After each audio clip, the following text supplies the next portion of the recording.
Assalamualaikum warahmatullahi wabarakatuh. Bismillahirrahmanirrahim. Alhamdulillahi rabbil alamin. Wabihi nasta'in ala umuri dunya waddin. Ashhadu an la ilaha illallah wahdahu la syarika lah. Wa ashhadu anna Muhammadan abduhu wa rasuluh. Allahumma salli ala Muhammad wa ala ali Muhammad. Rabbi yasir wa la tu'asir bitammim bil khair. Rabbi shrah li sadri wa yassir li amri wahlul 'uqdatam min lisani yafqahu qawli. Allahumma iftah 'alaina hikmataka wanshur 'alaina min khazaini rahmatika ya arhamar rahimin. Al-Malikul Quddus As-Salamul Mu'minul Muhaiminul Azizul Jabbarul Mutakabbir. Subhanallah ya amma yushrikun. Wallahul khaliqul bari'ul musawwiru lahul asma'ul husna. Yusabbihu lahu ma fis samawati wal ardh wa huwal azizul hakim. Wala haula wala quwwata illa billahil aliyyil azim. Wala manja minallah illa ilaih. Amma ba'du. Sidang jemaah yang dirahmati Allah Subhanahu wa taala, mudah-mudahan kita semua tergolong dalam golongan hamba-hambanya yang benar-benar bersyukur. Amin ya rabbal alamin. Waalaikumsalam warahmatullahi wabarakatuh. Pada semua yang memberi salam. Alhamdulillah. Summa alhamdulillah ala kulli ni'mah. Mari kita manjat syukur pada Allah Subhanahu wa taala dengan erti sebenar-benar syukur. Erti sebenar-benar syukur yang kita nak hadirkan dari hati kita. Syukur ni diambil pada nama-nama Allah yang sempurna, Asmaul Husna, ya Syakur, yang maha mensyukuri. Yang mana lawan kepada syukur itu kufur. Lawan kepada syukur itu kufur. Dia tidak ada istilah kalau kita tak bersyukur, maka dia tak berapa bersyukur. Bukan begitu. Sama ada kita benar-benar menjadi hambanya yang bersyukur atau kufur. Dengan Allah ni deal transparent, direct. Tak ada tengah-tengah, tak ada istilah 50-50, tak ada. Sama ada syukur atau kufur. Nah, begitu juga dengan Nabi SAW. Dalam hadis tentang hati. Yang mana Nabi SAW sabda mafhum hadis, kalau baik daging itu baiklah semuanya. Kalau buruk, buruklah semuanya. Clearkan. Sama ada melihat baik atau melihat buruk. Itu saja. Dia tak ada in between. Dia tak ada tengah-tengah. Ini kena jelas. Dia tidak ada di persimpangan. Dia tidak ada istilah di persimpangan. Itu namanya dilema. Jadi makna hidup ni begitu jelas. Sama ada kita syukur atau kufur. Clearkan. Sekiranya kita menjadi hamba yang bersyukur, maka kat mana kita nak lihat? Adakah kita ni menjadi hamba yang bersyukur? Kan orang kadang sebut syukurlah, syukurlah, syukurlah. Lagu apa tu? Syukurlah, syukurlah, alhamdulillah. Betul kan? Syukurlah. Ini kita sebut bilafzi, dengan lafaz. Okey? Tapi adakah syukur itu dibangunkan dengan hakiki? Kata para ulama, makna syukur yang hakiki itu adalah ingat Allah. Ingat pencipta, bukan ingat ciptaan. Ingat pencipta, yang ini ingat Allah. Maka itulah martabat syukur yang membawa kepada nikmat. Bukan syukur itu dengan bertambahnya kebendaan, tidak. Syukur yang membawa kepada nikmat. La in syakartum la azidannakum. La in syakartum la azidannakum. Baik. Sidang penonton, sidang jemaah mata Allah Subhanahu wa taala.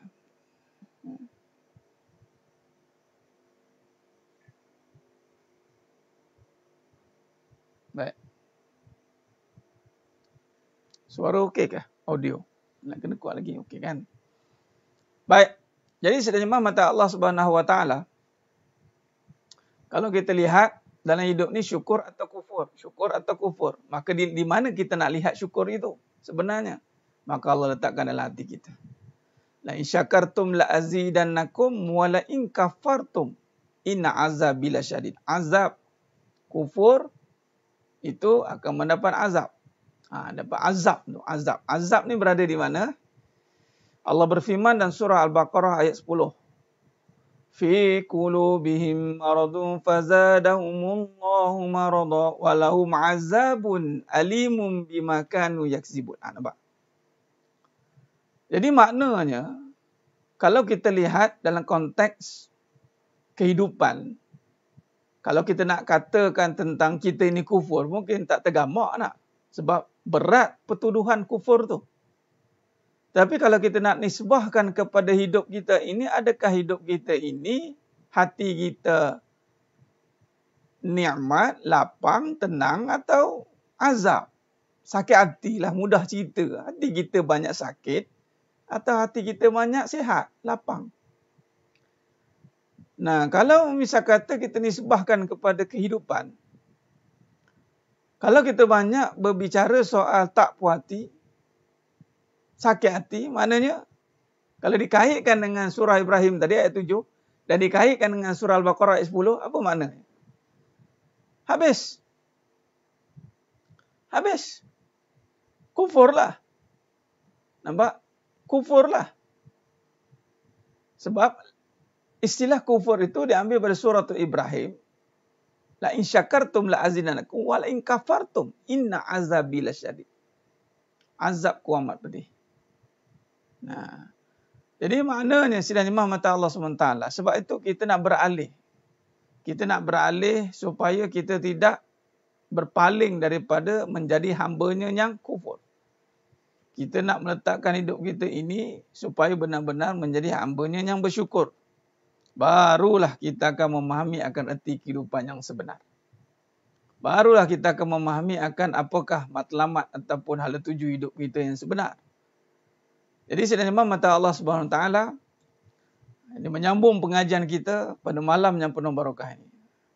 Hati sihat, maknanya hatinya sihat, maknanya dia akan berlapang hati. Ataupun dalam bahasa mudah, puas hati. Puas hati. Hatinya puas, itulah hati yang sihat. Kan kalau sakit ni kan tak puas. Contoh macam badan sakit. Bila badan sakit, apa yang tak puas? Tidur tak puas, makan tak puas, semua tak puas. Kalau badan kita sakit, maka kita tidak akan dapat kepuasan dari sudut fizikal. Sakit badan, badan sakit atau sakit badan, dia tidak akan dapat rehat yang puas. Dia tidak akan dapat kenikmatan fizikal yang puas. Makan pun tak puas, sakit. Jadi kepuasan tidak tercapai melalui kesakitan. Maka bagaimana istilah sakit hati kemudian hidupnya puas? Dan kena ingat, hati yang sakit bukannya marah-marah, bukannya tengking-tengking, bukannya memberontak. Hati yang sakit itu boleh jadi dengan keadaan senyum, mekar, gembira, happy, tapi hati dia sakit. Macam mana tu Ustaz? Kerana ada penyakit hati. Contoh, hubbud dunia. Cintakan dunia, dia tak marah-marah, dia happy-happy. Dia kumpul harta, huha-huha, hure-hure. Tak nampak dia sakit. Penyakit yang susah untuk dikenal pasti. Dia panggil silent killer. Pom-pom kena tumbang. Jangan ingat sakit hati ni dia mesti akan menyakitkan. Dia akan memberontak. Itu kesan lah daripada sakit hati tu. Adakah sama dengan roh? Roh tu sebelum masuk dalam jasad, panggil roh lah. Kalau nak panggil roh, boleh juga panggil arwah. Bila masuk dalam jasad, dia tak panggil roh dah, nyawa. Bila masuk nyawa, kat mana enjinnya? Itu jiwa. Itu dia. Perkara yang sama. Perkara yang sama tu. Rohani tu, hatilah, jiwa. Itu bahasanya. Hati yang sakit itu kadang dalamnya happy. Kadang hati yang sakit itu kadang dalamnya happy. Hati yang sakit kadang luarnya happy. Dalamnya sakit. Itu orang kata dalam senyum ada tangisan. Hatinya sakit.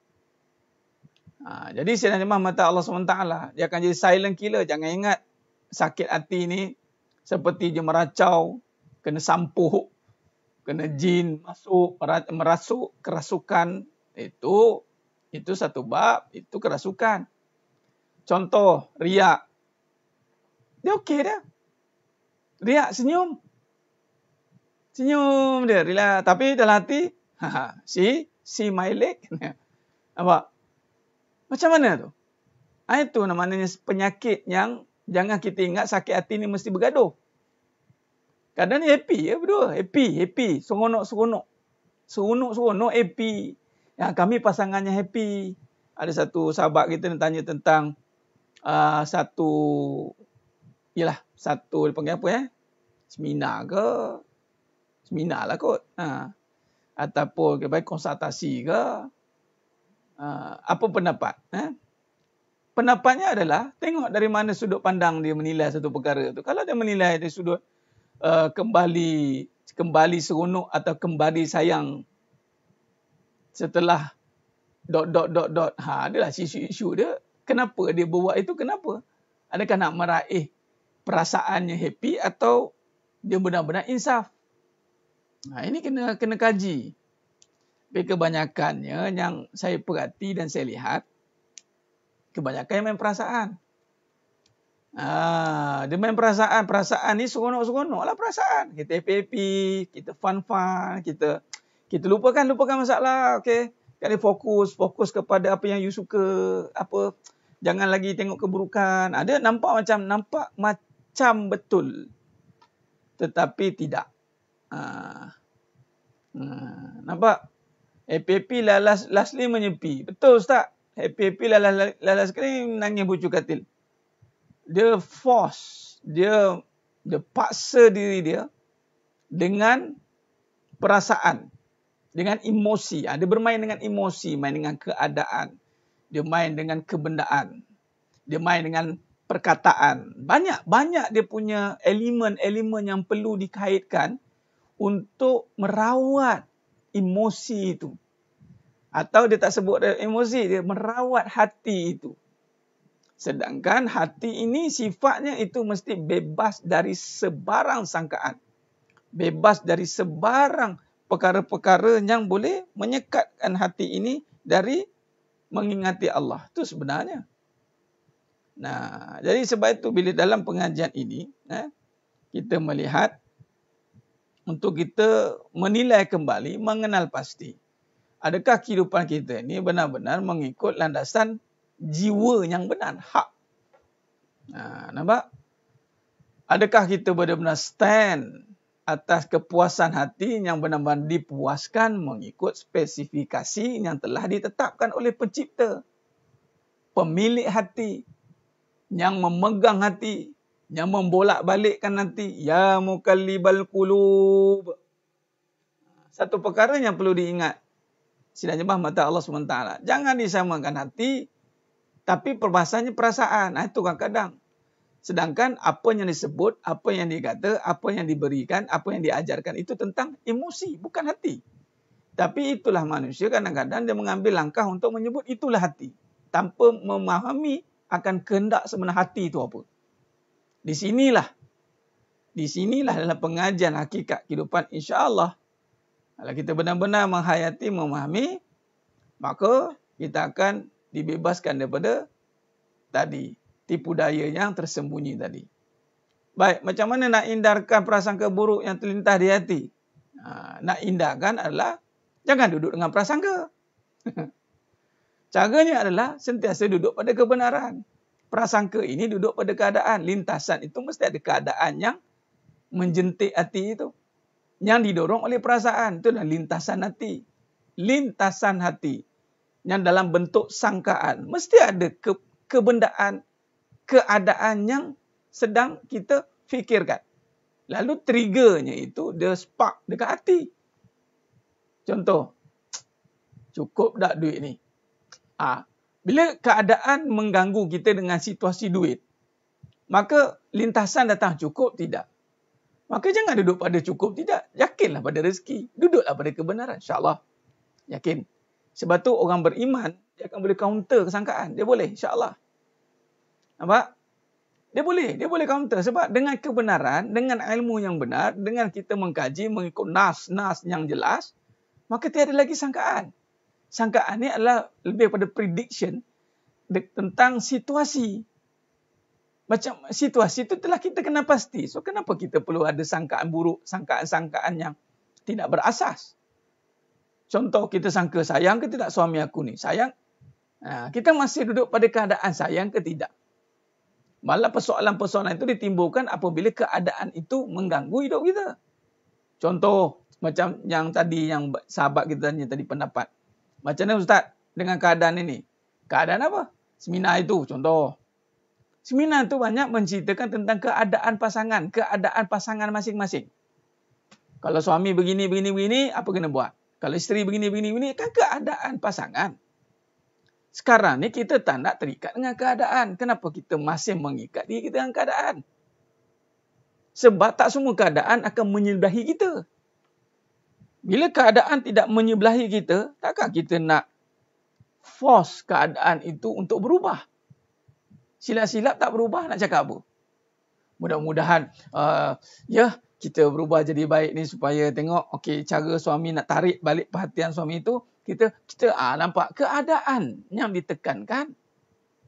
Sekiranya dia melakukan itu tidak berubah keadaan, nak cakap apa? Itu persoalan dia. Nampak? Ya cikgu, Cik Mahaya ni cikgu. Cikgu Mahaya 3 hari sekolah sekali dah tak marah dah. Ya, dah faham. Nak marah biar bertempat. Tempatkan marah itu pada keadaan yang sewajarnya. Tapi janganlah terikut-ikut dengan keadaan. Sikit-sikit nak tengok je marah. Maka kita masih terikat dengan keadaan. Hati kita akan terbawa-bawa dengan keadaan tersebut. Ini perbincangan dia begitu. Sudah mata Allah SWT. Seminar tu macam novela drama je. Wallahualam Puan Atika Zulekah. Saya tak nak pick point mana-mana individu. Cuma berhati-hati dalam perkataan hati, tetapi sebenarnya tidak berbincangkan tentang hati. Sebab tu dipanggil hati dan perasaan. Hati dan perasaan. Jadi perbincangannya perasaan. Tapi kerana senang sebut, hati je lah Ustaz. Sakit hati. Dia tak bincang pasal hati lagi, sebab tu dia sakit. Lain sekali, hati ni payahlah nak bincang. Dah awak bukan ahlinya. Berbincang soal benda yang dia tidak menjiwai. Tiba-tiba mengajar. Macam mana? Nampak? Hati ni mesti perbincangannya berbalik kepada hak, kebenaran.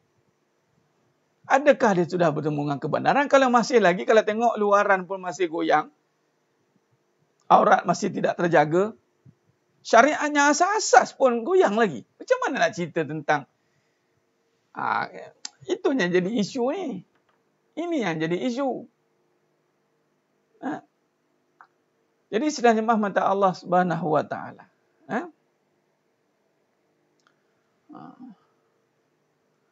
Memahami surah Al-Alaq adakah cukup untuk menepi prasangka? Sangka ni apa? Isunya Tuan Abdul Wafi, sangka ni apa bila kita terkesan dengan keadaan? Satu. Keduanya, kita ada ilmu atas situasi itu. Sebab tu dalam agama itu terasnya adalah ilmu. Dan ilmu yang paling besar, paling utama untuk menutup sangkaan itu adalah ilmu iman. Keimanan akan memadamkan sangkaan-sangkaan. Sebab tu ada perbahasan tentang husnuzon, sangka baik. Itu ceritanya. Jadi sangka ini adalah based on keadaan. Bila keadaan, kita belajar beriman, keadaan tidak berlaku tanpa ada yang mengizinkan. Itu kan perbincangan iman. La tataharraku zarratun biiznillah. Nampak? La tataharraku zarratun biiznillah. Tidak akan bergerak walau sebesar zarah dengan izin Allah. Jadi, bila setiap keadaan kita kaitkan dengan ciptaan ataupun pencipta yang menjadikan keadaan itu, maka perbahasannya qada dan qadar, bukan lagi sangkaan-sangkaan. Perbincangannya sudah berbeza. Dan dalilnya adalah dengan bila perbahasannya kembali kepada Iqra' bismi rabbikal ladzi khalaq. Bacalah dengan nama Tuhanmu yang menjadikan segala kejadian. Berbeza. Nampak?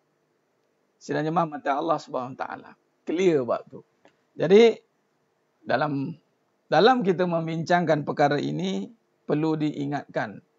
Jangan sampai kita terikut-ikut dengan banyak dipanggil apa? Doktrin. Perang saraf. Bagaimana cara nak bersihkan hati? Letakkan hati kepada perkara yang sepatutnya diletakkan. Apakah kehendak hati? Hati itu nak mengenal Allah. Cara nak membersihkan ia, kembalikan hati kepada perbincangan yang hak. Maka bersihlah dia, insya-Allah. Seperti mana perbahasan yang kita syarahkan panjang lebar ni. dalam pengajian hakikat kehidupan, itu tujuannya nak membersihkan hati. Mesti ada kaedahnya. Nah, jadi sidangnya mata Allah Subhanahu wa taala. Baik. Kalau kita lihat di sini, hati yang sihat bebas bersifat mazmumah. Ya, itu ulama syarahkan, ada Imam Ghazali rahimahullah taala. Maka di sini kalau kita lihat bahawa bebas daripada penyakit yang ulama telah syarahkan, mazmumah, ujub, beriak, takabur, hubbud dunya, hubbul mal, itu dia. Puan Fazila, bukan soal belum layak jadi ejen kebenaran. Ni mengajar. Ejen lain. Ejen mengajak. Mengajak kepada kebenaran itu kewajipan. Tapi mengajar kebenaran pastikan benar. Saya ulang sekali. Wajib menjadi ejen kebenaran. Syariat belum sempurna. Sempurnakanlah. Awak menjual barang. Contoh, ejen produk. Produk apa? Produknya itu ini. Contoh. Tapi orang tengok tak bawah. Biar benar dia ni. Jual produk ni tapi awak dah buat jual produk something A, B, C, D. So bagilah reflect kepada produk itu. Kalau kita kerja pada sesuatu jabatan, walaupun kita tak menjiwai jabatan itu, mesti ada protokol pakaian dia. Pakai kita punya uniform. Sebab, saya bekerja. Yes. Tapi ketika dia nak mengajar, ini cerita bab lain. Itu maksud dia. Yang saya sentuhkan tadi lah mengajar. Mengajar kebenaran, tetapi yang diajar itu bukan kebenaran. Yang diajar itu keadaan, perasaan. Tetapi topik yang disebut itu kebenaran. Kasih sayang. Kasih sayang itu kebenaran. Tapi perbahasan kasih sayang itu perbahasan perasaan. Sedang jemaah mata Allah SWT. Nampak tak keliru di situ? Ni nak rungkai benda ni, kita kena hujah. Agama kena hujah. Ilmu. Berbicara soal kebenaran. Kebenaran apa? Kasih sayang. Kasih sayang itu benar. Bukan palsu. Kasih sayang itu benar. Sebab kasih sayang itu ada sifat-sifat menuju pada asma. Ini kembali pada Allah. Cuma yang jadi batilnya, nisbah kepada kasih sayang itu dinisbahkan kepada sentuhan. Nisbah kasih sayang itu dinisbahkan kepada belayan. Nisbah kasih sayang itu dinisbahkan kepada perbuatan. Jadi manusia menganggapi bahawa, kasih sayang itu adalah perbuatan. Ini Romeo and Juliet. Kemudian kita tempel-tempelkan dalam agama. Ini jadi masalah. Sedangkan perbahasan tidak dari punca. Punca sayang itu mana? Kemudian baru kita datangkan af'al. Bukan tengok-tengok tiba-tiba tengok af'al. Kemudian kita buat conclusion. Kita buat satu kesimpulan. Itulah sayang. Sudah. Orang lelaki Islam mesti sayang macam dia. Dia tu siapa? Mesti kena begini. Kalau boleh dokong isteri. Dokong puluh gila. Tak patah pinggang kawan nak dokong. Macam-macam lah saya nak tulis. Mu tak sanggup nak tulis. Saya baca tidak adil. Apabila membincangkan kebenaran. Tetapi referensnya, rujukannya adalah kebenaran. Dan Allah berfirman dalam surah Baqarah 42. Wala talbisul haqqa bil batil. Wa ta'tumul haqqa wa antum ta'lamun. Jangan kamu campur adukkan hak dan batil. Kemudian kamu sembunyikan kebenaran setelah kamu tahu. Ustaz, adakah wajah seseorang kita tengok dari luar elok tapi tindakannya berbeza dengan rupanya? Macam mana itu? Nah, ini satu perkara yang apabila kita kaitkan dengan perbuatan bukan diukur untuk menilai orang. Yang saya tentukan di sini adalah saya bagi sampel, contoh mengajar sesuatu perkara tapi tidak diimplementasikan seperti sepatutnya. Hati-hati, itu maksud dia. Bukan kita kena mencari siapa yang saya masukkan ataupun orang ni macam ni, orang ni. No. Perbincangan hakikat, perbincangan kehidupan semua about ourselves, diri kita. Yang akan dipersoalkan kita. Yang akan bertanggungjawab atas perbuatan kita. Kullun ra'in wa kullun mas'ulun an ra'iyatihi, Nabi kata. Nampak? Jadi, biarlah orang lain berwajah-wajah. Macam mana pun wajahnya baik, perbuatannya. Soalannya, adakah kita macam tu? Ini yang perit nak ngaji bab ni. Tauhid dan akhlak, malah syariat juga sebenarnya berkisah tentang diri kita. Bukan tentang orang. Hati-hati melihat dan menilai orang sehingga kita melupa nak menilai dan melihat diri kita. Jadi sebenarnya mata Allah SWT. Kerana hidup telah berbanyak pilihan, maka pilihlah mana-mana yang baik. Inilah Tuan Haji Mak Muda benar. Apabila didefinisikan hidup ni banyak pilihan, sehingga kan nak buat baik pun boleh jadi pilihan, sedangkan buat baik itu adalah satu suruhan, maka dia akan menyebabkan kerosakan yang luar biasa. Benar Tuan Faisal. Sebab itu yang menilai itu adalah Allah. Sebab Allah nak menilai sifat yang diperlakukan oleh setiap hamba-Nya. Yang layak menilai sifat itu mestilah pemilik sifat itu. Contoh, nak menilai kasih sayang. Mestilah pemiliknya yang menjadikan kasih sayang. Kita tak boleh menilai kasih sayang. Malah kita tidak boleh bersangka dengan kasih sayang. Sebab bukan kita yang menjadikan kasih sayang. Lalu serahkan kepada Allah untuk menilai laku. Lalu kita bersangka baik. Itu maksud dia. Nampak? Jadi sebenarnya mata Allah SWT. Baik. Maka di sini, kalau kita perhatikan balik, perbahasan kita kaitan dengan tajuk kita pada malam yang penuh barakah ini, hati resah bila lupa Allah. Hati resah bila lupa Allah. Apa yang dimaksudkan hati resah bila lupa Allah? Jadi sebenarnya mata Allah SWT. Boleh lihat pada muka surat. Kita pun dekat surat 65. Tengok paparan pada skrin. Baik. Okey. Edisi lama muka surat 51. Nah, mari kita lihat.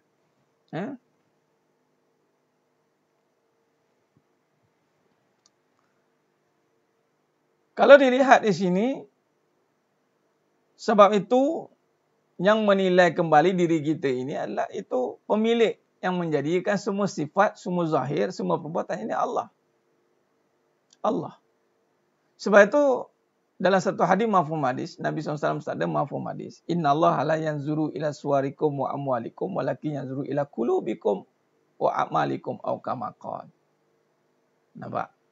Allah tidak melihat, tidak menilai suwarikum wa amwalikum, rupa dan hati. Walakin yanzuru ila qulubikum wa a'malikum aw kama qala. Hati dan perbuatan. Dan Nabi SAW meletakkan dalam perbahasan bab amal, bab kehidupan itu bermula dengan inna a'malu binniyat. Wa inna malikulli imri manawa. Kamu akan dapat apa yang kamu niatkan. Nah, niat ni kerja hati dan hati ni Allah yang nilai, bukan orang. Orang tak mampu menilai dan kita malah kita pun tak mampu menilai orang. Dan kita pun tidak mampu menentukan. Dia ni di pihak mana, dia ni siapa. Allah alam. Jadi bab tentang hati. Kita jangan main-main. Tidak boleh sebarang-sebarang perbincangan hati ini. Ataupun main sesuka hati. Itu mengikut perasaan tu. Nampak? Okey, baik. Ya. Sekarang ni yang menilai Allah. Penilaian ni martabat ihsan. Sekarang ni kita nak membetulkan. Bila perbincangan tasawuf. Perbincangan tauhid dan tasawuf tauhid itu menyatakan mengesahkan Allah. Bila tasawuf kita nak meraih perhatian Allah. Khalas. That's it. It's enough. Itu bahasa apa lagi? Nak meraih perhatian Allah. Anta'budallah ka'annaha tarahu. Seperti beribadah melihat. Itu cerita dia.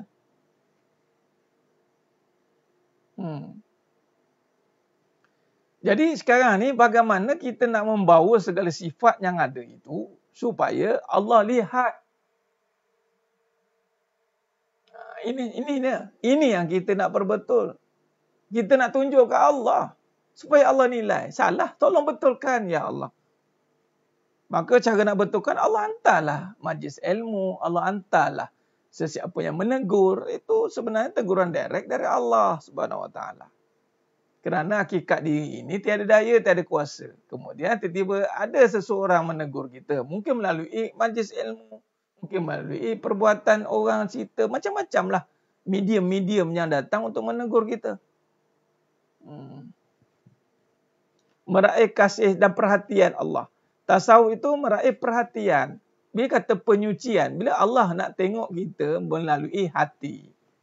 Ulama meletakkan syarahnya itu macam Nabi kata tadi, mafhum di hati, maka pembersihan itu mesti berlaku. Jadi sedang imam mata Allah SWT. Maka di sini kata Allah dalam surah Ar-Ra'd ayat 28. Maaf tertekan emoji marah, tak apa, maaf tekan marah pun tak apa, banyak-banyak, tak ada masalah. Okey. Ala bi zikrillahi tatma'innul qulub, hanya orang yang beriman yang tenang dan tentram hati mereka dengan zikrullah. Ini dia.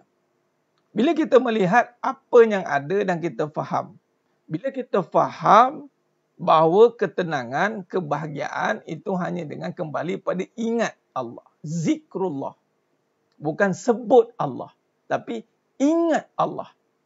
Kenyataannya semua dari Allah. Benar Ustaz. Dan semuanya menyatakan Allah. Kenyataannya semua dari Allah dan semuanya menyatakan Allah. Itu maksud dia. Kenyataan itu semua dari Allah. Dan semuanya menyatakan Allah. Maka tenanglah kita. Tenanglah jiwa kita. Setelah mampu melihat keadaan yang berlaku semua dari Allah dan menyatakan Allah. Contoh. Allah uji kesakitan. Pagi tadi, Allah takdirkan saya ziarah seorang pasien, pesakit, yang mana juga salah seorang murid sekolah, pelajar sekolah saya, kanser. Muda lagi. Kanser tisu. Dan difahamkan oleh parentnya, ayahnya. Doktor kata tu kanser yang paling susah dan paling rare panggil. Apa yang dia belajar? Dia kata, Ustaz, saya belajar satu benda yang saya yakin bahawa ini datang dari Allah. Nah, benar. Dan ini yang dikatakan.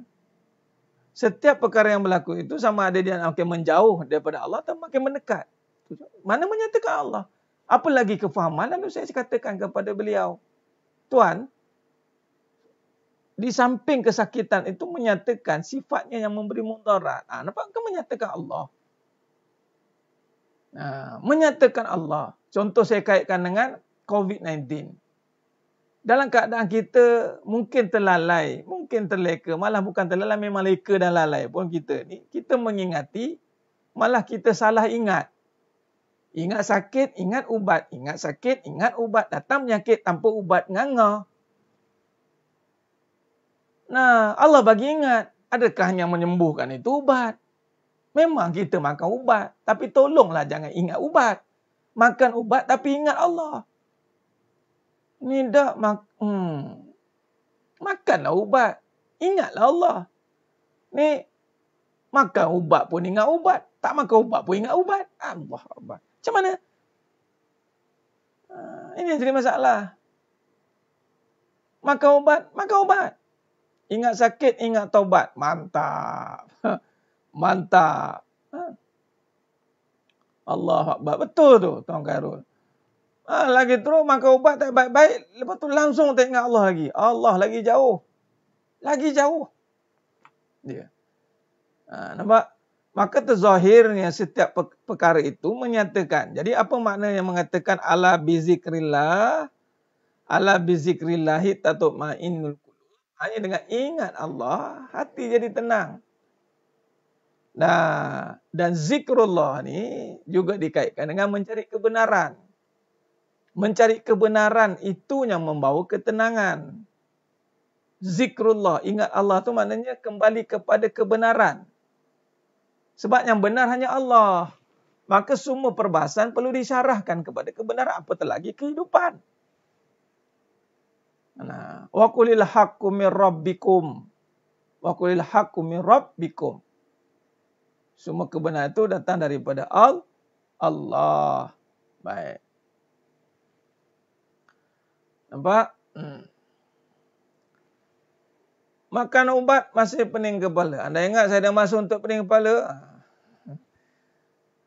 Jadi maknanya sekarang ni, maksud kita nak menenangkan diri itu adalah dengan kita mengaitkan ataupun kembalikan perbahasan hati itu nak apa? Nak Allah, bagi Allah. Ha. Benar Tuan Faizal. Cuma perbahasannya mudah.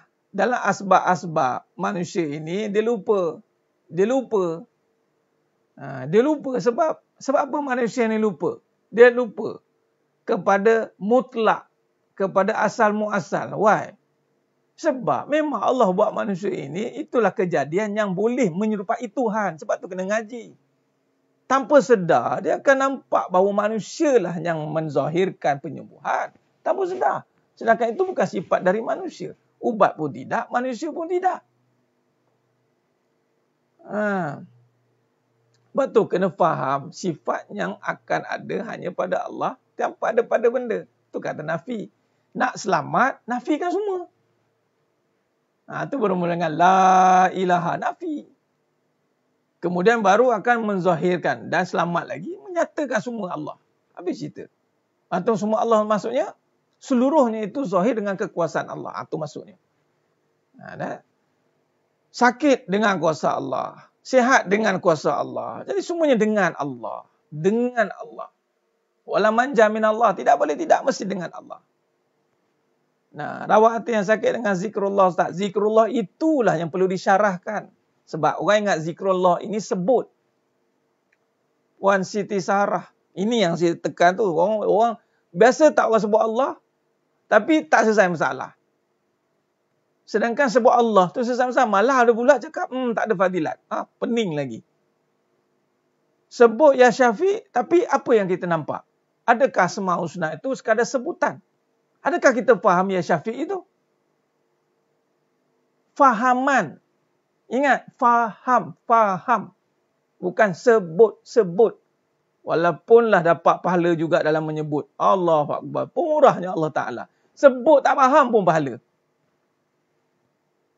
Nampak? Faham.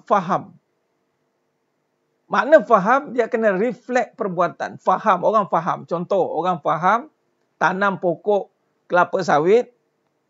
Faham. Prosesnya 5 tahun. Jadi bila faham, dia buat kerja lah. Sementara menunggu proses 5 tahun, maka pembajakan ada, semua banyak dia punya kaedah. Tak ada pergaduhan, tak ada. Dia tak ada tanya pergi mandi ni, kenapa tak tumbuh-tumbuh pokok saya lagi ni? Kenapa tak tumbuh-tumbuh pokok saya lagi ni? Biasa tak kita melalui proses-proses yang mana kadang-kadang kita sebut nama Allah tapi kita persoalkan Allah. Sebut Ya Syafi' tapi juga tu ada.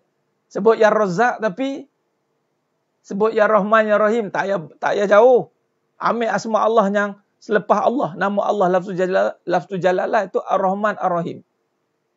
Bismillahirrahmanirrahim. Bismillahirrahmanirrahim. Dengan nama Allah yang Maha Pemurah lagi Maha Mengasihani.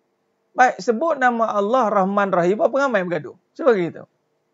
Sebab dengan patutnya dengan Rahman Rahim tak ada pergaduhan dah. Mana dia tak sebut, dia tak ingat, dia sebut saja. Dia tidak menghayati, memahami bagaimana terjemahan sifat itu. Bagaimana kita kena tunduk pada sifat Rahman. Tunduk pada sifat Rahim. Benar. Bila faham buat kerja lah. Dia buat kerja, bukan kata sebut. Dia tak ada lagi dah persoalan. Jadi sebab itu yang ditekankan itu, zikir yang dikatakan tenang itu, tenteramlah hati. Cuba tengok. Ala bizikrillahi tatma'innul qulub. Cuba tengok ayat itu. Ketahuilah dengan zikr itu tenang tenteramlah hati manusia. Tenang tenteram hati manusia. Nampak? Maknanya zikir yang dimasukkan itu adalah menenangkan hati, yang menyebabkan bila hati tenang, maka semua akan jadi senang.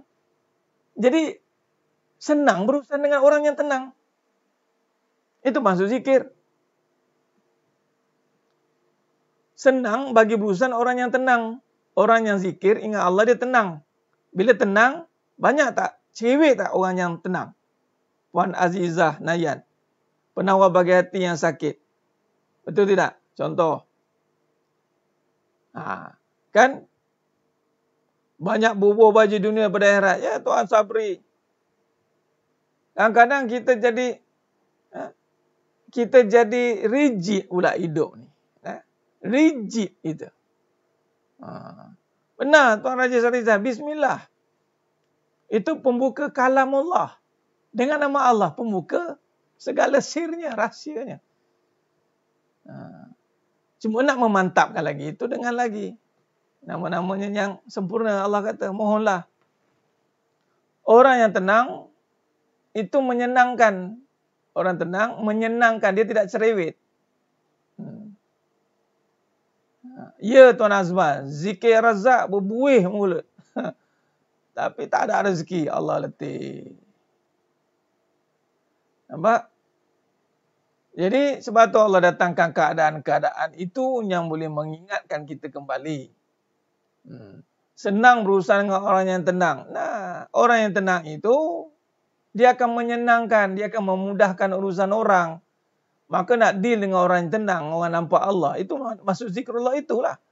Makannya tak cerewet, menguruskan dia itu tidak cerewet, tidak teliti, tidak bab-bab dunia, tak kisah. Jadi orang yang boleh buat bincang. Nabi SAW kata, Anas bin Malik radhiyallahu anhu menyatakan ketika berkhidmat dengan Nabi SAW, sepanjang khidmat dengan Nabi, Nabi tak pernah komplain bab dunia. Makanan jauh sekali Nabi nak komplain. Kita, berapa banyak kita komplain bab makanan? Tanda hati tenang tak tenang. Tak ingat Allah. Tengah makan tawar pun boleh komplain. Tawar. Allah saja uji bagi tawar. Mungkin orang tu lupa tak garam ke? Ataupun memang tawar ke? Ataupun Allah nak bagi tahu dah kamu selalu makan sedap, sekali makan tawar pula ke? Berapa ramai kadang-kadang, tak samalah. Ini tukang masak lain je. Tak samalah. Macam yang bagi sama sedap tu orang. Lupa yang bagi nikmat siapa. Nabi SAW paling tidak pernah komplain bab makan. Kita bab makan, silap order. Order teh tarik satu, datang Milo ais. Tukar, komplain. Ya apa ni saya order Milo. Apa ni dah. Nampak? Bab makan pun gagal, belum bab baju lagi. Ni dunia ni banyak menjauhkan kita pada Allah jika tidak kenal Allah. Dah biasa makan sedap. Biasa orang tak? Orang kan bila dah biasa makan sedap, dapat Allah uji yang tak sedap, compare terus. Sana sedap lagi. Kalau sempat kalau dia pergi sana tu.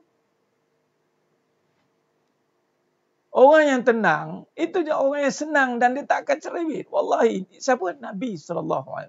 Nabi tak cerewet.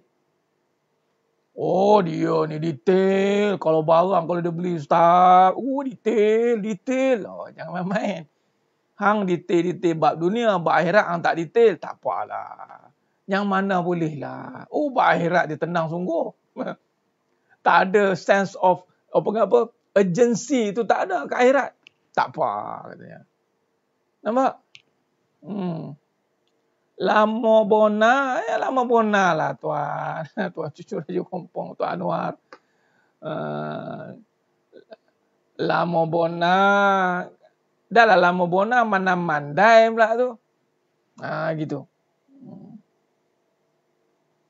Iya Tuan Inul. Puan Inul Ilmani. Bak makan saja dah. Allahu Akbar.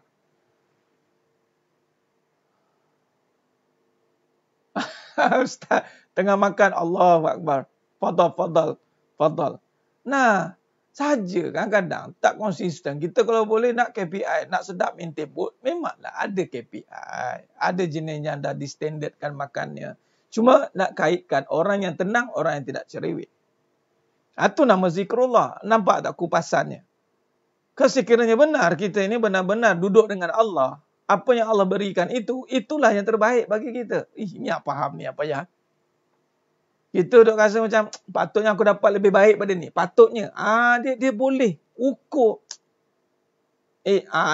Once dia lupa siapa yang datangkan, maka berlakulah konflik. Ya Tuan Zulkifli, masa ramai betul. Bila dah buka, kosong lagi. Allahu Akbar. Inilah yang bahaya Tuan Zulkifli. Nah, bahaya. Contoh bahaya apa? Time susah kita ingat Allah, time lupa, time senang, lupa Allah. Kita bimbang. Bila Allah datangkan susah lagi sekali, Allah lupakan kita. Sebab kata ulama, nak tahu Allah ingat kita tidak susah, time senang dia ingat Allah. Dan sekarang ni lah kena ingat Allah paling banyak. Sebab dah senang dah. Allah mula bukakan untuk Malaysia khususnya lah. Allah dah mula bukakan perjalanan kita. Dah boleh jumpa, boleh rentas negeri. Dah boleh ke sana ke sini, ke sana ke sini. Kan? Masjid pun dah boleh buka walaupun tidak sepenuhnya. Tapi ingat, adakah waktu sekarang kita tenang ingat Allah sebab tenang sebab dah lapang. Boleh rentas negeri. Tenang sebab, tenanglah boleh keluar rumah. Tenanglah kita. Sebab apa? Tenanglah dah boleh jumpa kawan-kawan balik. Tenanglah boleh makan semeja. Tenanglah kita boleh buat itu dan ini. Hati-hati. Penggunaan tenang itu salah, bukan pada tempatnya. Bila tenang tidak digunakan pada tempat yang benar, maka dia akan jadi batil. Itulah berlakunya kebatilan. Baru lega, baru tenang. Perempuan buat pilih warna baju cerewet. Inilah namanya dikuasai oleh perasaan, cikgu. Nak pilih baju saja 3 hari 3 malam. Allahu Akbar. Nampak?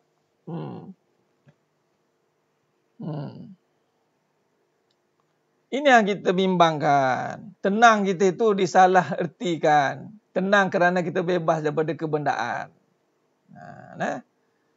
Baik, sidang jemaah mata Allah SWT. Sebab itu adapun hidupnya akan berubah menjadi penuh keresahan. Hati kerana terhijab dengan kuasa Allah. Tapi bila tanya sikit, Amar, adakah Quran zikrullah? Dia tak faham lah tu Puan Rohanizah. Dia baca Quran. Bukan baca, dia sebut Al-Quran. Dia tidak baca. Tu jawapan dia. Dia tidak baca. Kalau baca, mestilah sampai tenang hatinya.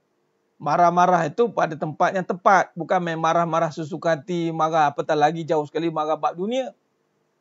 Begitu. Maknanya boleh baca lah. Sebut aja. Perkataan penggunaan baca pun kena jelas. Tak baca ke signboard? Contoh, tak baca ke? No entry. Tak baca ke? Sebut je encik, baca tidak. Sebut je no entry, tapi masuk. Itu namanya tak faham bahasa, tak baca. Sebut pandai, tak baca. Langgar lampu isyarat ke, langgar no entry ke. Itu maksudnya gitu. Baca Quran. Tak, dia sebut Quran, dia tak baca.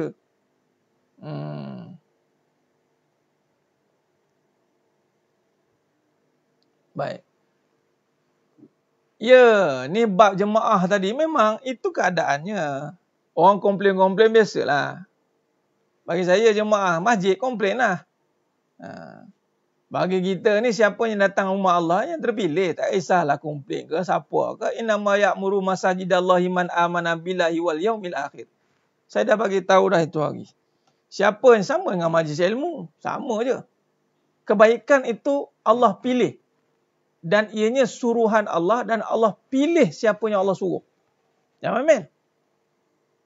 Kita dok kata pilihan-pilihan. Jangan. Allah tak pilih baru tahu.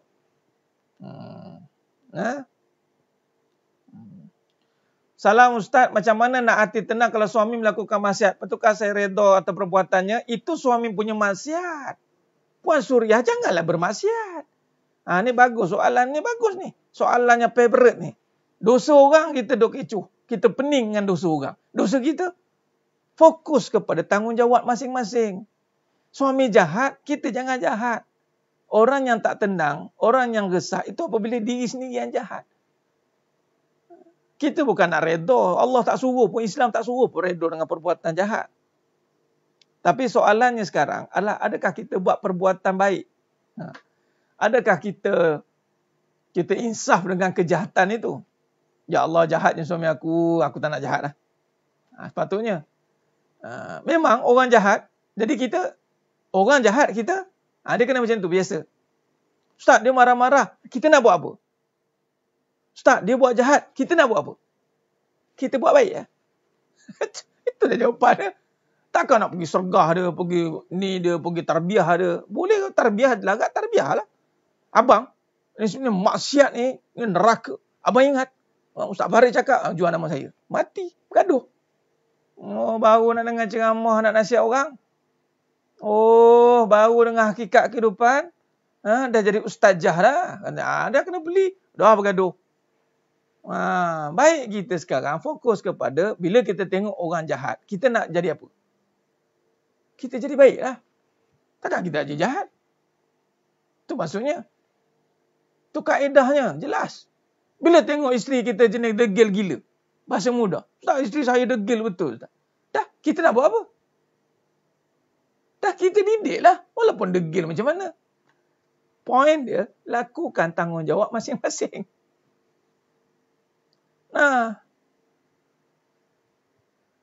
Buatlah macam mana doa diam-diam ke. Jahat lawannya baik. Nampak suami jahat, kita jangan jadi jahat. Kalau nampak isteri jahat, kita jadi suami yang baik. Didik. Suami yang baik itu bukan suami yang diam. Suami yang baik itu terus mendidik walaupun isteri tak suka. Cakap je lah. Biarlah suami isteri itu bernanah tinggal dengar. Ustaz juga kena. Ustaz cakap tu lah. Jual nama apa tu tak bagi share pula tu. Jual nama saya bagilah share. Allahumma salli ala Muhammad wa ala ali Muhammad. Khair. Baik, kita syarahkan dulu yang Ustaz 65 ni dulu. Kemudian saya buat gambar rajah. Baik. Sebab bila kita kaitkan dengan resah ni kena jelas. Saya kena panjang sikit.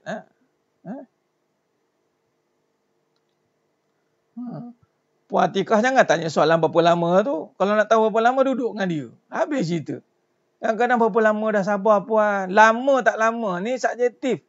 Kadang-kadang baru semalam jadi. Saya dah tak sabar dah. Dia bukan soal lama atau tidak. Soalnya terima atau tidak. Tu saja. Orang yang terima lama pun okey. Orang tak terima, besok jadi, besok juga jadi. Dia atas penerimaan. Bukan atas berapa lama sabar. Sabar tak ada istilah lama. Sabar ni istilahnya adalah sepenuhnya atau tidak. Itu saja. Dah lama dah saya bersabar. 20 tahun saya bersabar. Maknanya tak faham lah tu. Dia belum sabar lah. Kalau masih berbunyi bercakap, belum sabar lah. Baik cakap dah berapa lama hidup. Cakap macam tu. Habis cerita. Kadang yang hidup lama pun tak sedar dia hidup lama. Macam baru semalam rasa macam, rasa macam masih still young je ni. Nampak? Maknanya sifat ni, dia tak ada umur. Sabar ni, padahal contoh, isu dah lama berlaku 20 tahun. Tapi dia punya bergaduh macam semalam baru cerita tu. Perasan tak? Padahal isu dah lama. Tapi sekali orangnya, yelah ada penyakit kan. Dia ungkit balik macam semalam isu dia. Ataupun macam tadi dia. Padahal isu ungkit. Itu maksudnya. Bila cerita bab sifat ni, dia tak ada period sebenarnya.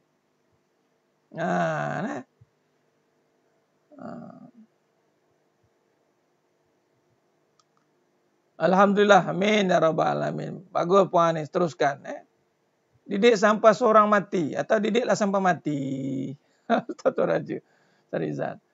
Baik.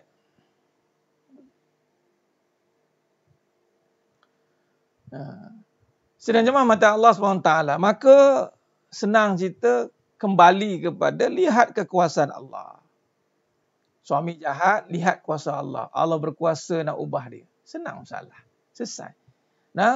Kita tengok keadaan ujian berlaku depan mata. Ya Allah, tak ada duit. Tengok kuasa Allah. Allah berkuasa adakan duit. Habis cerita. Tuan Faisal, suami cerminan isteri. Tak semua. Kalau saya tanya, tak semua. Kalau ada 2 isteri, macam mana? Atau kalau ada 3 isteri, macam mana? Isteri pertama baik. Isteri kedua hard rock cafe. Isteri ketiga baik. Yang mana satu ikut suami? Suami ikut isteri. Suami itu cerminan isteri. Laki yang baik untuk perempuan yang baik. Atau macam mana tu? Dia baik buruk ni di atas iman. Sebab tu iman ni hak milik individu. Ayat mengatakan baik untuk baik, buruk untuk buruk itu adalah Allah nak nyatakan tentang kalau dia ni seorang yang memang pelacur, dia akan jumpa dengan pelacur lah. Kalau dia ni seorang penzina, dia akan kahwin dengan penzina lah. Melainkan kalau pelacur itu berubah, maka berubahlah si pasangan dia itu. Itu maksud dia. Jadi kalau kita nak nisbahkan, sebab perkataan itu, ayat suami cerminan isteri ni biasanya akan disalah ertikan. Abang, saya macam ni sebab abang tau. Ambil. Bayangkan, suami isteri ni jenis yang dah nak kata kerah batu, batu kerah. Tak tahu dah tunggu kayu, kayu tunggu. Ya Allah cakap kan. Dan last sekali, suami. Dia bagi buah paku. Sebab tu akhirnya Allah akan tanya, diri sendiri kamu tu masalah. Tu dia. Sebab tu Allah akan mengadili dengan seadil-adilnya. Kalau ada hal-hal berbangkit, ada terkait dengan manusia baru dipanggil. Tapi kalau pertama pun dah gagal, yang ni tanggungjawab iman tidak dijaga, memang tak ada jawab yang lain lah. Biasanya masalah ni, baik buruk ni, kerana kegagalan iman lah. Nak memahami isu baik buruk. Sebab dia melihat baik buruk dari manusia, baik buruk dari diri, menyalahkan, nak nampak dia tak faham, baik itu dari Allah. Buruk Allah takdirkan, tapi Allah tak suruh pilih buruk. Allah suruh buat baik, Allah tak suruh buat buruk. Walaupun buruk Allah jadikan juga. Walaupun tak ada istilah buruk pun, Allah jadikan. Allah izinkan berlakunya hitam dan putih. Susah dan senang. Dia kan susah tu kan nampak buruk. Senang kan nampak baik. Tapi tidak sepertinya begitu. Kena faham. Jadi untuk fahamnya, hak milik individu. Baik, sedangnya mata Allah SWT.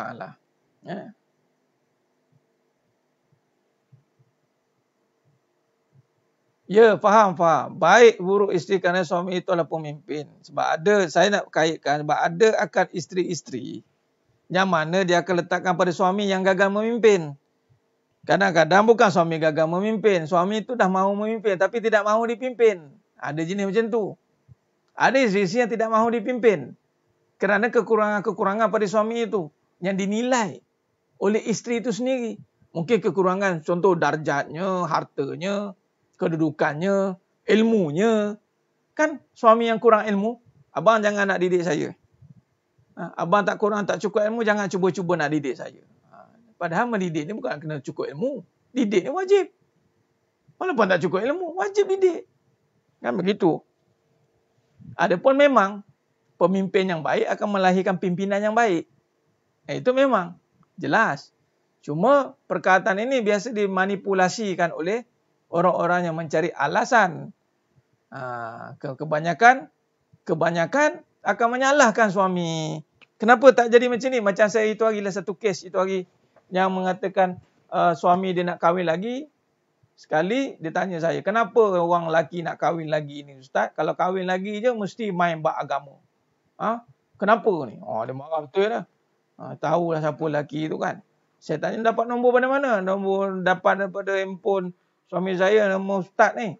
Sudah ni pengikut ceramah kita dah tu. Isu dia salahkan suami dia cakap apa? Saya ni, saya cakap macam ni. Orang perempuan pun ada juga hilang agama sebab benda ni. Sebab tak terima qada qadar. Dia jawab apa? Saya hilang agama sebab suami saya lah.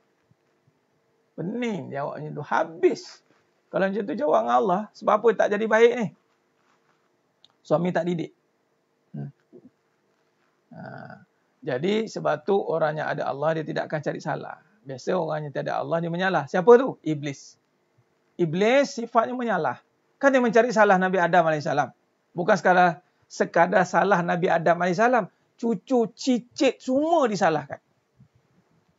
Tapi Nabi Adam AS tidak menyalahkan Iblis, tidak menyalahkan Siti Hawa. Hebat tidak? Nak ikut jalan mana? Pilih. Bukan pilih. Suruh yang mana Allah suruh. Maka fikirkan. Allah kata. Nabi Adam AS boleh salahkan Iblis.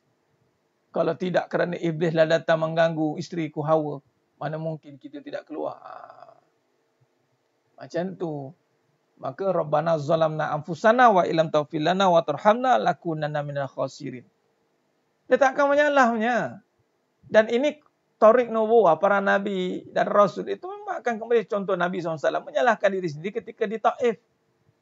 Peristiwa di Taif itu sepatutnya memang terang-terang orang Taif itu salah. Tapi di saat ditanyakan oleh malaikat, Nabi Muhammad SAW mengatakan diriku yang salah. Allahu Akbar.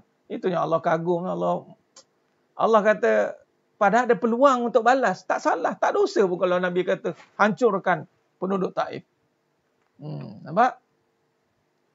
Jadi sebenarnya mata Allah SWT. Yelah Tuan Raja Salih, ini siapalah tu kan. Tak dapat dia nak nolongnya. Lepas dia cakap, murahnya agama puan. Tukar kalimah syahadah. La ilaha illa suami. Diam terus, tak jawab. Tu dia. Jangan. Baik, buruk, iman, tanggungjawab individu. Allah tanya setiap anak Adam yang telah dipertanggungjawabkan. Dia panggil taklif. Itu taklif. Tinggal lagi adanya pembimbing itu bonus. Dapat suami yang baik, bonus. Tapi kalau tidak baik, jangan salahkan suami. Tidak boleh salah menyalah. Jadi,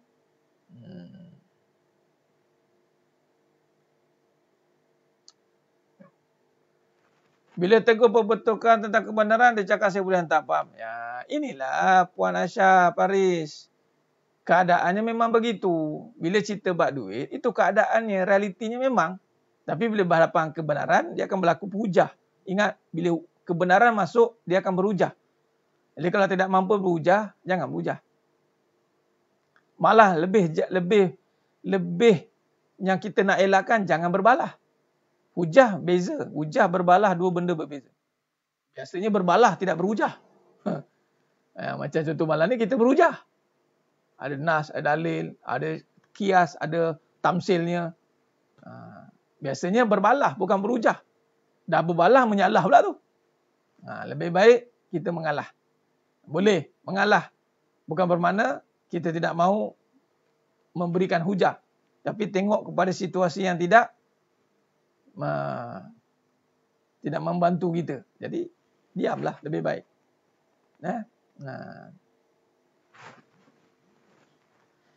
Baik, sebenarnya mata Allah SWT. Maka di sini, seruan utama membaca dengan nama Allah, nama Tuhan pada segala kerja. Tidak dihayati dengan keimanan dan ketakwaan. Maka sebab itulah kita sentiasa memulai hidup dengan benar-benar mengarahkan penglihatan zahir agar melihat dengan mata hati. Baik, muka surat 66. Muka surat 66. Kitab edisi lama, muka surat 52. Mari kita tengok gambar rajah ini. Nampak tau? Okey, mari kita tengok. Bagaimana dia katakan kita nak nisbahkan dengan melihat dan tenang.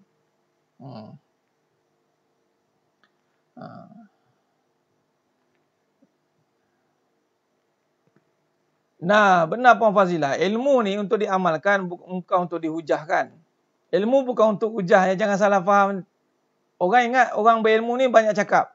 Saya ni bercakap ni sebab dua berceramah kat sini. Kau jumpa kadang pun tak cakap. Kau diam ke? Buat kerja. Mengajar memang kena banyak bercakap. Kalau kita tidak niat mengajar, janganlah banyak cakap. Banyak buat. Banyak akhlak. Tunjukkan tauladan. Nampak? Baik. Jadi sedangnya mata Allah Subhanahu Wa Taala. Maka di sini apa yang ditarifkan? Bagaimana kita nak tarifkan balik supaya tenang di dalam melihat kehidupan. Yang mana tenang itu adalah dengan Allah. Orang cari Allah sebab nak tenang. Orang cari duit sebab nak senang. Tapi ada duit belum tentu tenang. Itu cerita dia. Orang yang tenang pasti senang. Sebab apa? Ada Allah. Allah pasti senangkan dia. Orang senang belum tentu tenang. Sebab apa? Dia tiada Allah. Silap-silap yang senang akan jadi susah balik. Ada. Inbox saya. Dia jangan tegur-tegur. Jangan sewenang-wenang kita nak tegur-tegur. Ya? Jangan sewenang-wenang kita jenis tegur-tegur. Kita bukan nak mengajar. Kita ada ilmu bukan nak bersyarah. Kita ada ilmu bukan nak mengarah. Jauh sekali menyalah. Mengarah, bersyarah, menyalah. Tapi kita ada ilmu ni untuk kita makin takut dengan Allah. Itu makam orang berilmu. Surah Al-Fatir ayat 28. Hanya sebenarnya orang yang berilmu itu hanya takut Allah. Nampak? Baik.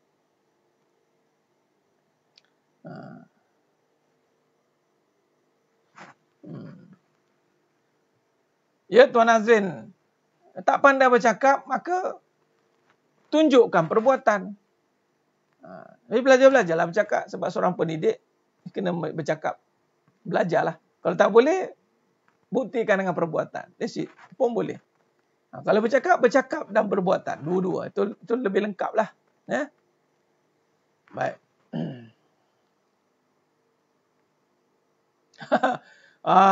Ini makam tinggi Ustaz. Betul. Kalau tak boleh nak bercakap, cari capin lah. Pun boleh. Allahumma salli ala Muhammad wa ala ali Muhammad. Baik, okey, baik. Cuba kita lihat kaedah ni. Kita nak kembali meletakkan kembali kehidupan ni, aspek kehidupan ni ini antaranya lah. Antaranya lah, aspek kehidupan.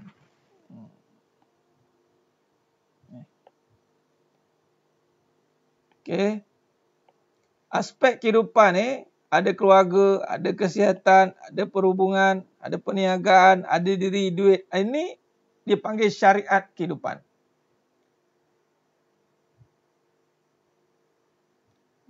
Orang terjah kita dengan air pedas. Minumlah air, hilangkan pedas. Orang terjah dengan air pedas, minum air, hilangkan pedas. Habis cerita. Oh, jangan cuba nasihat ibu. Tuan Alif Fazam Abata. Tu dia nama. Orang atasan, itu bukan tugas kita untuk menasihatinya. Apatah lagi menegurnya. Allah suruh berbuat baik pada ibu ayah. Bukan menegur.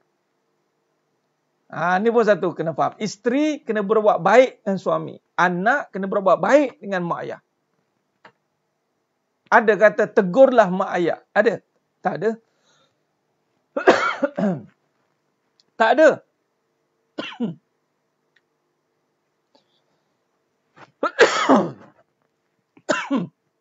Allahumma salli ala Muhammad wa ala ali Muhammad.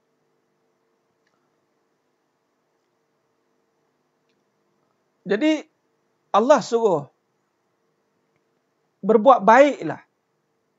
Berbuat baiklah dengan mak ayah. Anak, walaupun salah laku ada pada mak ayah, jangan tegur. Ini kadang-kadang anak, habis Ustaz, tugas anak nak buat apa? Jadi anak yang soleh lah, buatlah kerja kita.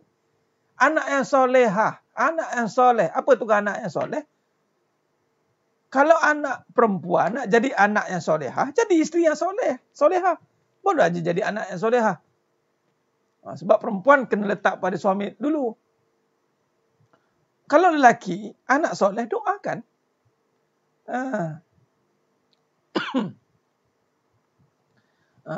Okey. Baik, jadi sedang imam mata Allah SWT.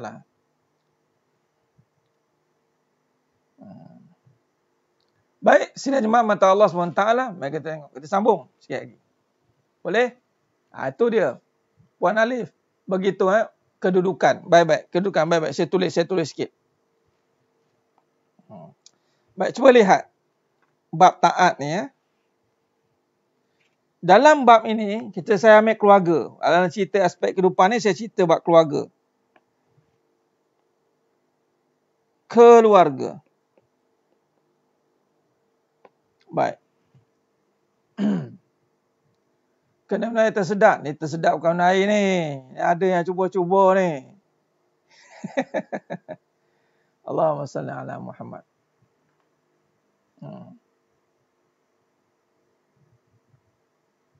Ya, Tuan Alif, benar, alhamdulillah, syukur. Biarlah ibu mengadu. Bukan kata mengadu. Biarlah kita jadi tempat pengaduan, biro pengaduan awam ke. Tak apa, Mak. Mak mengadulah. Mak buat report apa ke, buat apa, cakap. Saya sedia mendengar. Dengar. Jangan kata, iya, ayah, kita tambah garam, tambah api, tambah ni, jangan. Biarlah mak nak cakap apa, dengar, cakap je lah. Ya ke mak? Iyalah mak. Baiklah mak. Kita dalam diam pelan-pelan, kita jadi anak yang soleh. Baik. Ya, Tuan Rizal. Ngopi dulu. Silakan ngopi. Silakan. Baik, keluarga. Baik. Bila lihat pada keluarga,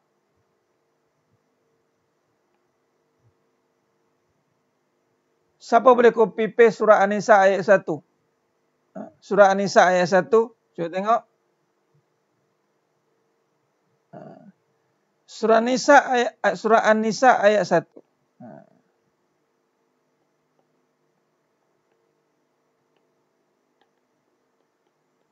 Mari kita tengok bab keluarga tentang kuasa Allah. Kita kaji yang pertama ni. Baik. Apa kaedah ni? Melihat dengan nama Allah. Membaca Iqra. Membaca dengan nama Allah. Membaca.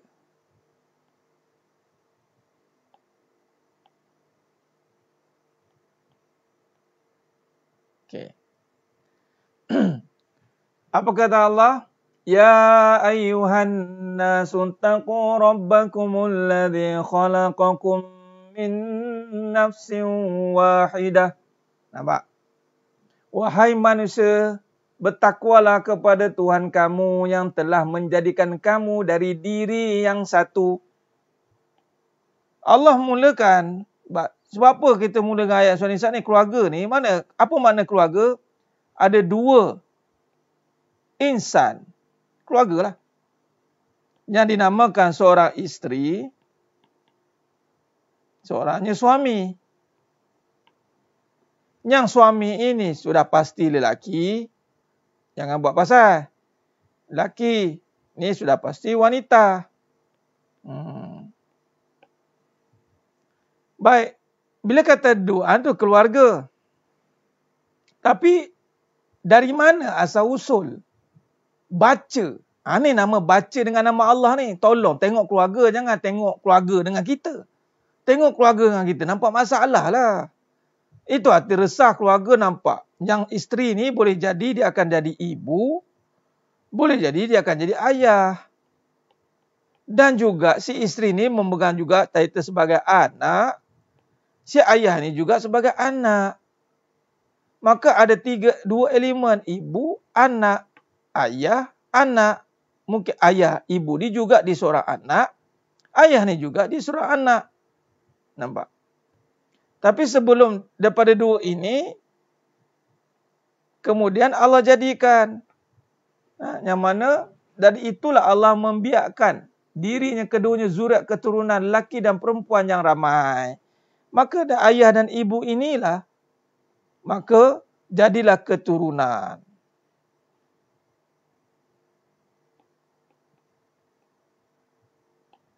Berpasangan.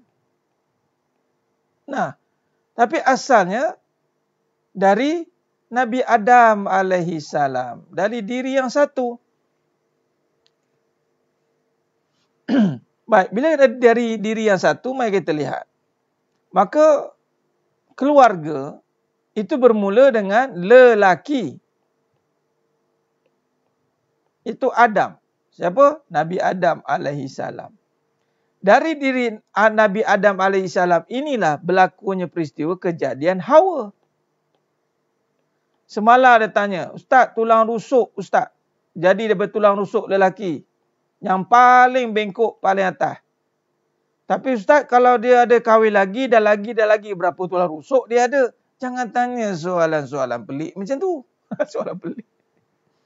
Mana yang Allah takdirkan jumpa dan kekal, itulah tulang rusuk dia. Yang lain, itu temporary. Sedang match and matching dia panggil. Match and matching. Ini kuasa Allah. Siti Hawa ini, katalah Hawa ni, wanita. Hawa ni wanita lah. Ada pula yang soalan tanya, saya ni ada tulang rusuk banyak ni. Hai, berapa orang? 3 suami saya. Mana saya ada tulang rusuk yang mana Ustaz? Jangan tanya soal rusuk yang mana.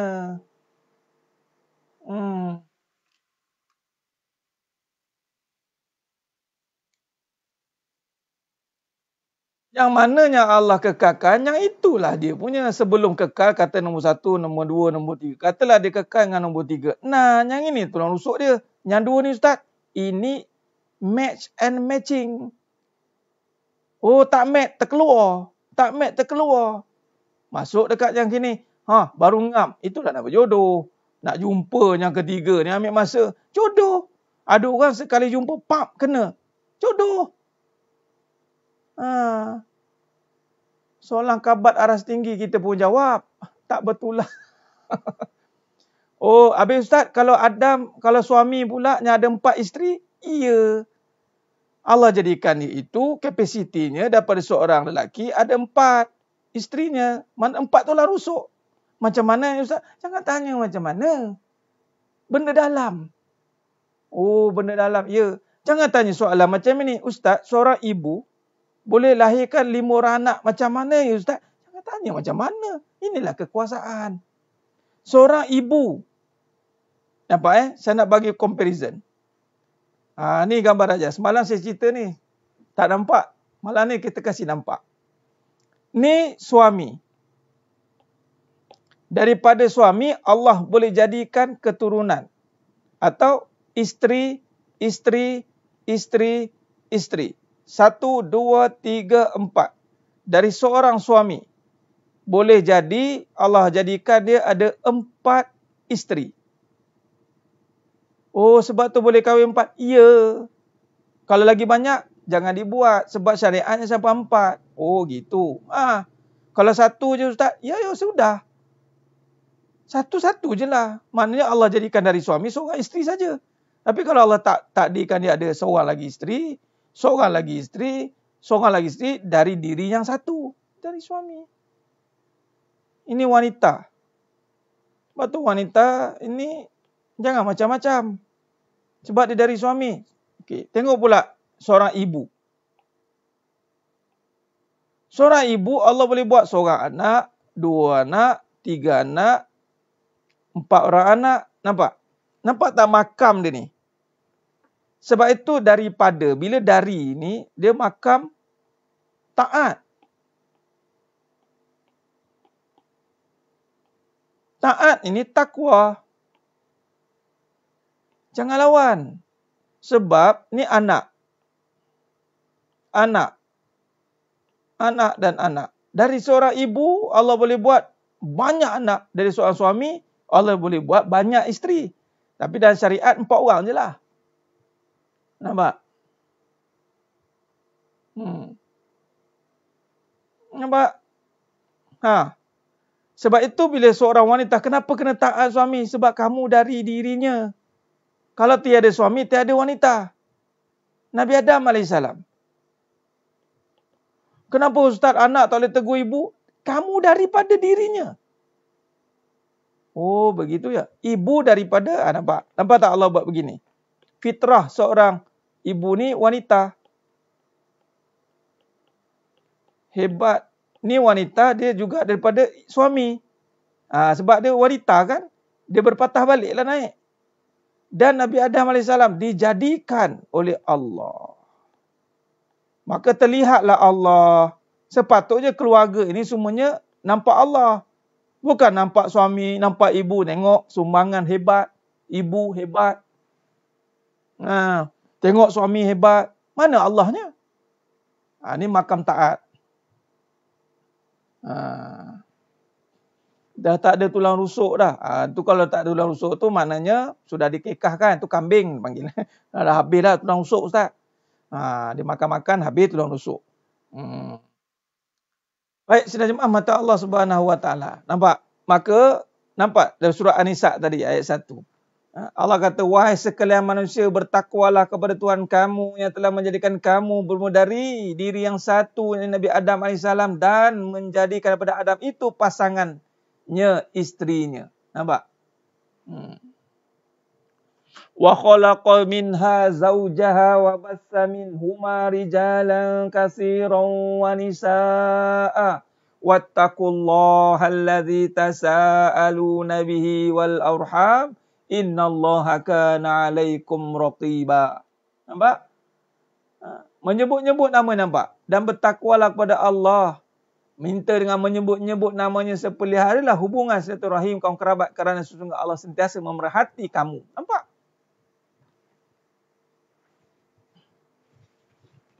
Jadi orang perempuan, marah tidak ni? Suami nak ada seorang lagi, dua lagi, tiga lagi, marah tidak? Jangan marah. Ini dalilnya. Tak adil Ustaz. Tak adil tu bab ilmu. Ilmu mengenal tak ada. Tak adil lah dia. Macam seorang anak, seorang ibu lah. Ibunya melahirkan ramai anak tapi tak ada ilmu nak mendidik anak. Berterabur lah anak-anak dia. Tapi boleh tidak seorang ibu melahirkan ramai anak? Boleh. Soal dia boleh didik, itu cerita nombor 2. Boleh tak suami kahwin 4? Boleh. Soal dia didik, itu nombor 2. Kalau dia tak didik, tanggunglah.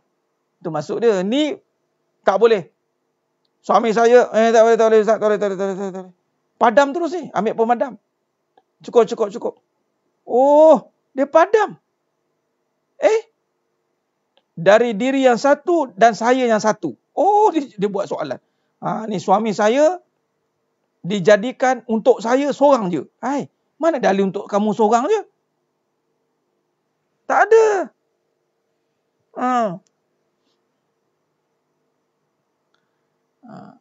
Dia bab tegur ni, Tuan Tengku Putra Ilmi, seorang anak ataupun yang di bawah, kita ni anak pimpinan. Ibu atau ayah tu pemimpin. Dia tiada tanggungjawab walaupun anak kena juga menegur ibunya. Maksud tegur ni di sini adalah bagaimana seorang anak menjalankan tanggungjawabnya menjadi anak yang soleh dengan mendoakan dan menegur perbuatan saja. Tegur je lah. Yang paling penting adalah jangan anak membenci mak. Itu yang tak boleh. Isteri jika kematian suami, taat ia. Kembalilah kepada asalnya. Seorang isteri yang kematian suami, berbaliklah kepada asalnya. Kalau ada ayah, balik pada ayah. Kalau ibu, balik pada ibu. Kalau dua-dua tiada, balik pada warisnya. Nampak? Baik, sidang jemaah mata Allah SWT. Soalannya di sini, nampak? Bila lihat keluarga, berbalik kepada perbincangan kita, lihat keluarga, ingat siapa? Ingat apa? Ingat apa? Maka ingatlah Allah. Sebab apa ingat Allah? Sebab keluarga ini berasal ataupun dijadikan bermula dari diri yang satu, iaitu Nabi Adam AS tadi. Kemudian berkembang biaklah sehinggalah kita hari ini berketurunan. Maka kata Allah, ittaqullah, takwalah kamu. Takutlah kepada Allah. Jangan takut kepada ni. Itu datang tadi kalau seorang suami. Takutlah kepada Allah. Didiklah isteri. Takutlah kepada Allah. Taatlah mak ayah. Itu maksud dia.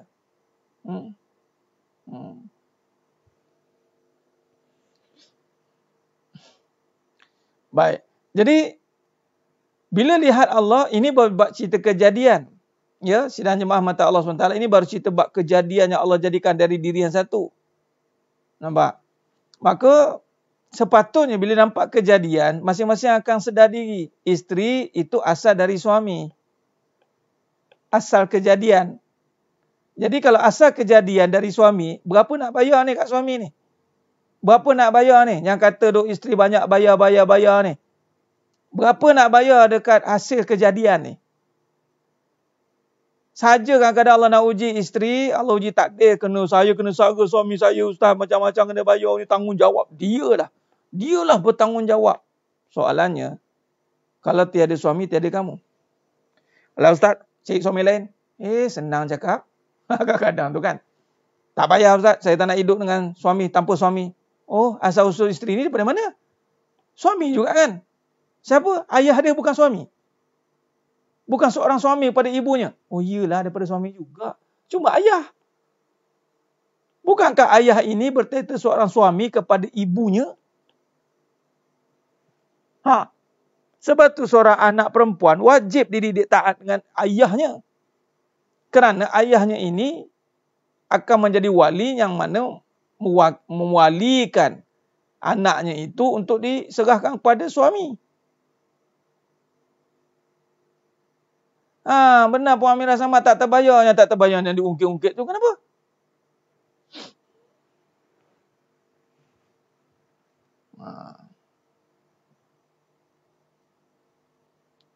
Ya Puan Mawar Berduri.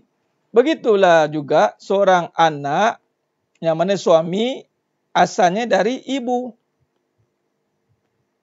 Jadi kalau ibu atau ayah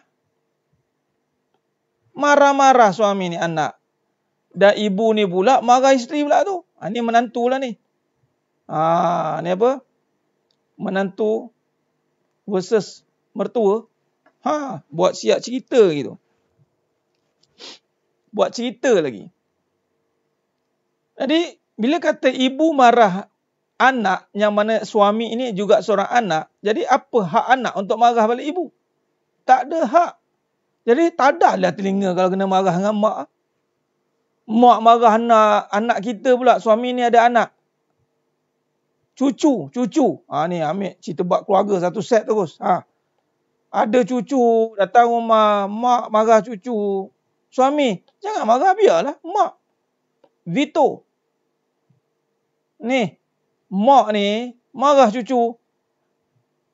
Suami sentak. Mak. Ni anak saya tau. Anak saya ni. Ni. Yang mak marah tu cucu mak tu anak saya. Yang mak marah tu isteri saya. Lepas tu mak cakap, yang kamu tu siapa? Ya mak. Yang kamu tu dari aku, faham? Diam. Habislah. Selesai masalah.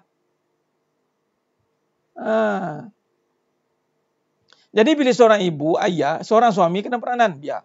Isteri kena faham sebab dia juga akan jadi seorang ibu. Isteri kena faham.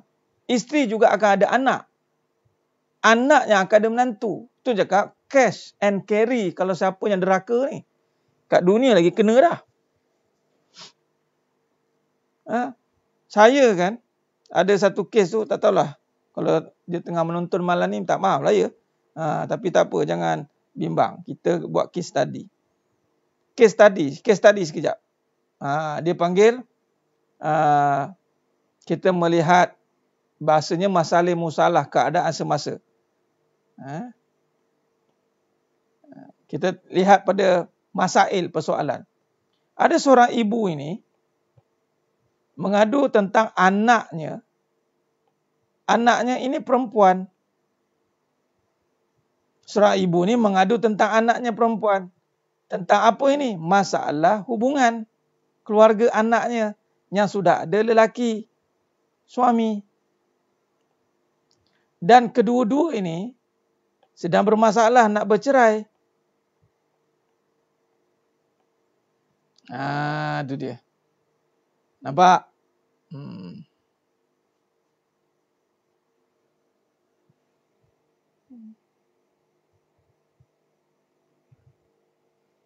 Baik. Jadi, ibu ni cerita tentang anak dia. Anak ni dah tak tahan dengan suami dia ni perangai. Ni buat perangai. Ni suami buat perangai. So, ibu pun tak tahan dengan suami ni. Si anak lelaki ni, menantu lelaki ni. Ni anak perempuan. So, anak dia sudah mengadu sama ibu dia. Ibu dia pun melihat keadaan ini, maka ibu pun kata, sabarlah nak. Anak pun berkata, yang sabarnya saya yang melaluinya. Saya pun tanya, biasalah masa perhubungan ini mesti ada isu perhubungan dengan Allah. Saya terus bawa ke situ. Tapi, alihlah cerita panjang lah. Saya pendekkan cerita. Saya tanya ibu ni, suami macam ni suami? Di sinilah soalan cepu cemas pun datang. Rupa-rupanya dia pun ada masalah dengan suaminya. Duduk tak sama. Tapi suaminya ridha katanya. Memang suami ridha, tapi keadaan itu tidak seperti itu sepatutnya. Maka si ibu ini akan diuji oleh anaknya. Nampak tak? Bumi berpusing. Allah Ta'ala bab keluarga ni tak lepas. Jangan buat. Mungkin sekarang tak nampak. Tiba-tiba anak ni kahwin. Juga seorang perempuan. Maka ada juga suami. Tak, kita pula akan tak puas hati dengan menantu lelaki.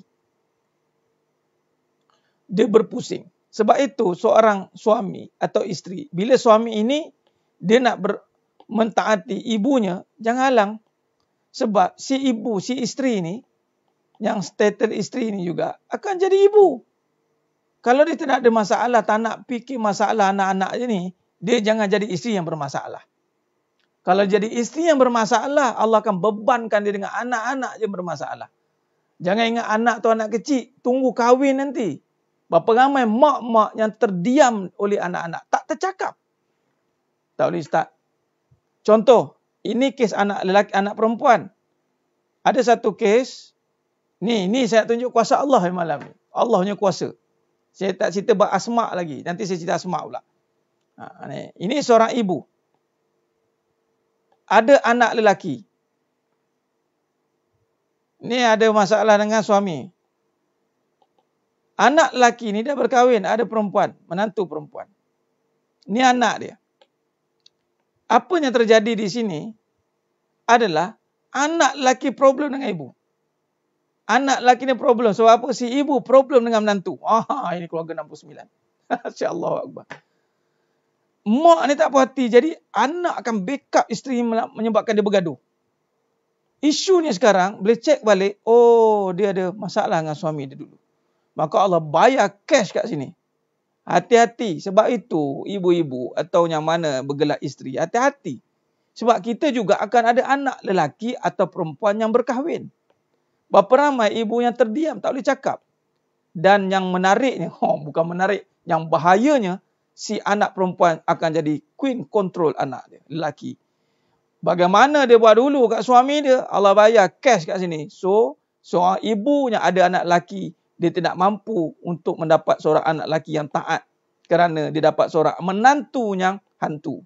Itu bahasa dia. Itu bahasa. Mudah saya cerita realiti ni. Tak nak kahwin, ini bukan soal tak nak kahwin. Ni siapa yang tak ada ilmu. Puan Aisyah. Bukan soal kahwin. Ni soal ilmu, faham? Kalau tiba-tiba tak nak kahwin, apa dalil tak nak kahwin?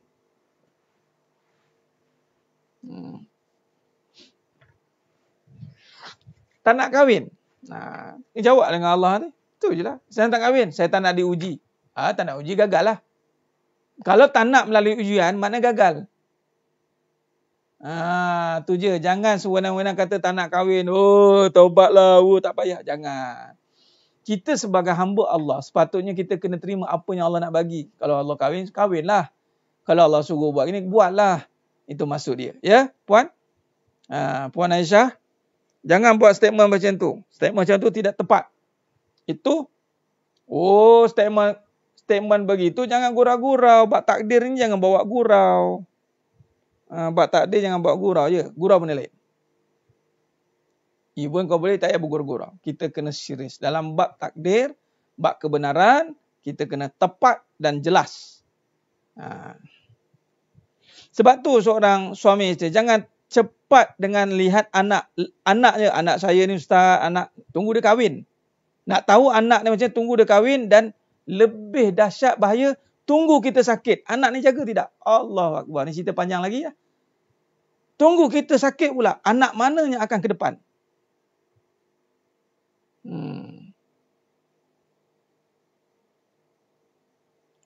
Didik anak lelaki, bila Tuan Azman dia macam ni, kalau yang dah berusaha, sekiranya kita dah berusaha mendidik, itu dah terlepaslah. Maksud saya macam tu.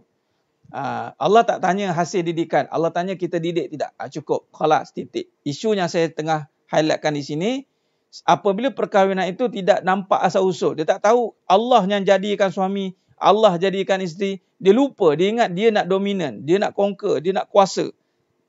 Maka Allah akan buat balik benda tu kena kat dia.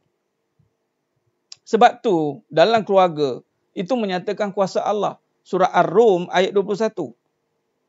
Kalau bab kahwin, surah inilah yang biasa akan bawa. Cuba cek. Surah Ar-Rum ayat 21. Cuba tengok.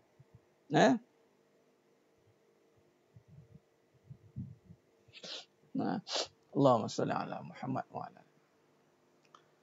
Baik, ni bab keluarga ya. Kita masih di muka surat 66. Saya nak detail bab keluarga. Boleh? Kita detail tentang kejadian. Belum cerita peranan lagi. Peranan insya-Allah kita sambung lain. Baik. Wa min ayatihi an khalaqa lakum min anfusikum azwaja litaskunu ilaiha wa ja'ala bainakum mawaddatan wa rahmah. Inna fi dzalika laayatin liqaumin yattaqun. Liqaumin yatafakkarun. Apa Allah kata? Dan di antara tanda-tanda yang membuktikan kekuasaan dan rahmatnya, nampak? Bahawa ia menciptakan untuk kamu, wahai kaum lelaki, isteri-isteri. Nampak? Sini habislah ayat ni keluar dah. Azwaja, isteri-isteri. Saya ulang sekali, isteri-isteri. Jadi tolong terima kenyataan. Jadi tak jadi nombor 2. Kenyataannya isteri-isteri. Dari jenis kamu sendiri. Apa tujuannya? Litaskunu ilaiha. Supaya kamu bersenang hati dan hidup mesra dengannya. Dan dijadikannya. Nampak? Allah jadikan. Allah kata apa? Wa ja'ala bainakum. Allah jadikan di antara kamu perasaan kasih, sayang dan belas kasihan. Itu kuasa Allah. Bukannya kasih sayang tu dari abang. Kerana abang seorang yang sharing is caring. Udah-udahlah tu lah terbawa-bawa tafsiran barat. Terbawa-bawa gitu tafsiran barat. Allahumma salli ala Muhammad wa ala ali Muhammad. Ini kuasa Allah. Nampak? Kuasa Allah ni, yang ni kuasa dalam menjadikan. Tengok keluarga, ingat kuasa. Jangan ingat nak berkuasa pula. Nanti kan rampas kuasa pula. Balik seorang suami, Panglima Bukit Gantang. Lantang kat luar. Panglima Bukit Gantang suami dia. Balik rumah kena tentang. Allah Akbar. Sebab apa? Ada rampasan kuasa. Rampasan kuasa berlaku, Ustaz. Macam mana? Ingat kuasa. Ingat Allah. Surah Ar-Rum ayat 21. Kemudian apa lagi Allah kuasa? Menjadikan. Ada poin yang sendiri, menjadikan. Hanya hari ini kita detailkan menjadikan. Allah menjadikan dari diri yang satu. Allah jadikan isteri-isteri dari diri kamu sendiri. Itu kata match and matching tadi. Ya. Jadi menjadikan apa? Kejadian dan kasih sayang. Kasih sayang dari Allah, Allah jadikan. Bukannya kerana masakan, kerana diri kita. Bukan. Allahumma salli ala Muhammad wa ala ali Muhammad. Nampak? Ini keluarga. Jadi, macam mana keluarga boleh jadi berantakan, peranda, huru-hara bila ingat nak berkuasa? Ini nampak jadi resah tu, lupa Allah. Tengok suami, lupa Allah. Tengok isteri, lupa Allah. Tengok anak, lupa Allah. Jadi, apa balasan lupa Allah? Allah bagi resah. Allah bagi resah. Bila kata lupa Allah, Allah bagi resah. Kita nampak kita yang dominan. Kita yang nak conquer. Seorang suami, diingat dia berkuasa. Dengan apa berkuasa? Dengan harta. Oh, itu yang ligan cari harta. Tak cukup dengan suami, isteri pula berpendapat, berfahaman seperti itu. Tak boleh bagi dia ada harta, karang. Tak boleh. Jadi isteri pun kena ada harta. Untuk apa? Supaya tidak dijajah oleh suami. Biar dia tahu bahawa kita ni ada nilai. Cakap sedap kadang-kadang tu. Dia tak tahu nilai dia paling rendah bila diletakkan dengan harta. Seorang isteri, di saat dirimu diletakkan dengan harta, malah meletakkan kamu berharga kerana harta, kamulah serendah-rendah kejadian. Di saat Allah nak muliakan kedudukan seorang wanita itu berada di atas segala-gala kejadian. Apa dia? Sebaik-baik perhiasan dunia. Tiba-tiba letak dunia setaraf dengan dia. Malah bukan jadi setaraf, yang akan lebih teruk daripada dunia itu. Hati-hati. Jadi sidang jemaah mata Allah SWT. Nar keakuan. Sekolah menengah Panglima Bukit Gantang. Allah. Ya ke? Tu dia. Mana Panglima dekat sana lah tu. Okey. Baik. Sebab wujud keakuan pada diri benar. Itulah yang dipanggil anani. Ya. Sebab tu bila tengok keluarga, kita tengok kronologi ataupun kita tengok dipanggil susu jalur kejadian. Surah An-Nisa tadi ayat 1, surah Ar-Rum ayat 21 tu kejadian ya. Nanti ada lagi tajuk yang lebih detail tentang hakikat cinta dan kasih sayang. Ini ada cerita detail lagi selepas tajuk ini insya-Allah. Baik, soalan.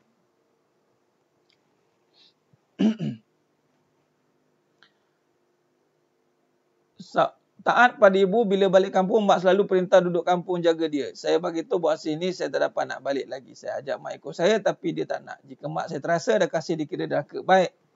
Tuan Azim bagus soalan. Baik. Di sini siapa yang apa diketerikan dosa? Dosa derhaka ni bila anak yang tak puas hati. Anak yang tak puas hati kepada mak. Mak ni kan suruh-suruh saya balik. Mak tahu tak saya sibuk? Tuan Azrin, kalau itu yang keluar, derhaka. Tapi kalau mak saya yang tak puas hati, belum jatuh lagi. Sebab mak ada kapasiti tak puas hati. Mak ada hak tak puas hati dengan anak. Entahlah mak kan. Saya belum tentu jatuh derhaka. Yang jatuh derhaka sebenarnya adalah apabila datang dari anak. Contoh cerita, kita ambil satu kisah Alqamah. Alqamah ni, seorang ahli ibadah yang cukup hebat. Tapi mak dia tak puas hati. Tapi ceritanya bukan datang dari maknya. Tapi dari anaknya yang cuba mendiskriminasikan, membezakan. Di situlah datangnya, jatuhnya hukum nanti. Kalau mak, belum tentu. Sebab kadang-kadang ada benda yang kita tak mampu nak tunaikan. Macam Tuan Azrin jauh. Memang kita nak buat. Mungkin waktu sekarang kita tak mampu nak buat. Mungkin kita doa dengan Allah. Tuan Azrin ingat, ibu syurga. Mungkin kita hilang kerja tapi kita takkan hilang syurga. Walaupun susah. Tapi Allah akan berikan ketenangan atas kesusahan itu. Lambat laun kesusahan jadi senang kerana tenang tadi. Tapi ambil masa lah Tuan Azrin. Ambil masa lah. Untuk recover tu sebenarnya. Dan sebenarnya insya-Allah atas yakin lah. Atas keyakinan. Itu maknanya. Jadi terlepas. Yang penting jangan anak tak puas hati. Baik.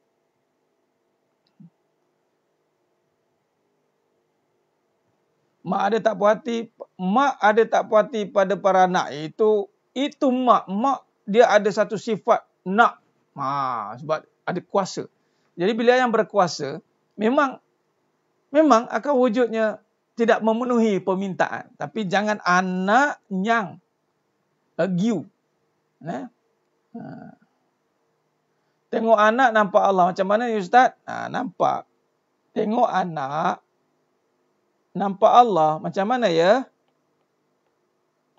Apa maksud nampak? Nampak ni adakah dengan mata? Mata kepala. Kena faham maksud nampak ni.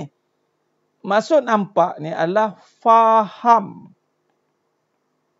Faham yang mana anak itu Allah bagi. So nampaklah Allah. So janganlah sewenang-wenang ni nak marah-marah anak, nak biar-biar anak. Dan lagi pula anak yang masih belum cukup umur. Belum akil balik, dipanggil anak ahli syurga. Bila anak ahli syurga, mereka ini dapat lesen B full. Tahu B full? Lesen penuh. Lesen yang tiada dosa. Bila tiada dosa, kalau dia pecahkan pasu kat rumah tu, tak berdosa pun bagi dia. Kita je berdosa. Berdosa sebab aku nak beli ni. Geramnya aku. Dia pecahkan pasu, tak dosa. Bukan kata pecahkan pasu, dia nak pecahkan rumah satu roboh pun tak dosa bagi dia. Seorang anak. Kan? Dia memang tak jatuh hukum dosa. Dia nak roboh kan. Ada satu tu kan cerita, ada yang share gambar. Tapi hebatlah. So anak dia nak cakap dekat ayah dia sayang ayah dia. Tahu dia buat apa? Dia ambil spana tu, dia goreh kat kereta ayah dia, I love you daddy. Ponggah. Dia ambil spana, dia gorehnya. Dia gores dan menang dia panggil. Dia gores kat kereta, I love you daddy. Ambil. Allah. Nah, itu jam. Nampak? Macam mana? Nak nampak Allah ke tidak? Kalau tak nampak Allah, kita lesing anak tu kan. Tapi kalau nampak, ya Allah. Anak ni ujian, ni nak uji sabar ni. Memang kadang tu terlepas-terlepas, istighfar lah. Betulkan balik. Sebab anak tu tetap akan buat perangai. Siap kadang-kadang tu, kita acah-acah tu. Baru je kemas, sepah balik. Kemas, sepah. Asal sepah je, kemas balik. Asal kemas, sepah balik. Allah Ustaz. Dah itu dah memang dari Allah. So, terimalah. Baik, soalan. Bagaimanakah seandainya ibu mertua mengenakan berian mati ke atas saya sebagai mas kahwin? Maksud berian mati adalah mertua berhak ke atas harta pasangan tadi sehingga mati. Kena tengok pada hukum. Adakah yang dikatakan berhak itu atas harta pasangan, dia ada faraid, dia tidak boleh. Melainkan kalau ada adat pepatih ke apa ni.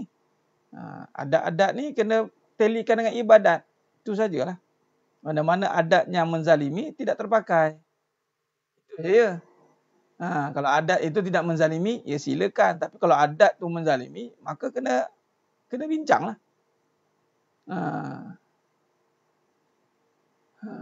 Berian sebagai mas kahwin. Maksudnya berian mati ada mertua berhak ke atas harta pasangan tadi sehingga mati. Luar biasa ini. So suami buatlah istiarah, fikir balik nak kahwin ke tidak.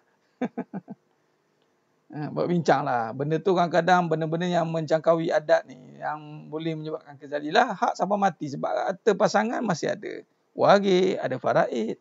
Minta nasihat lah pada yang arif tentang harta tu saja. Tak boleh.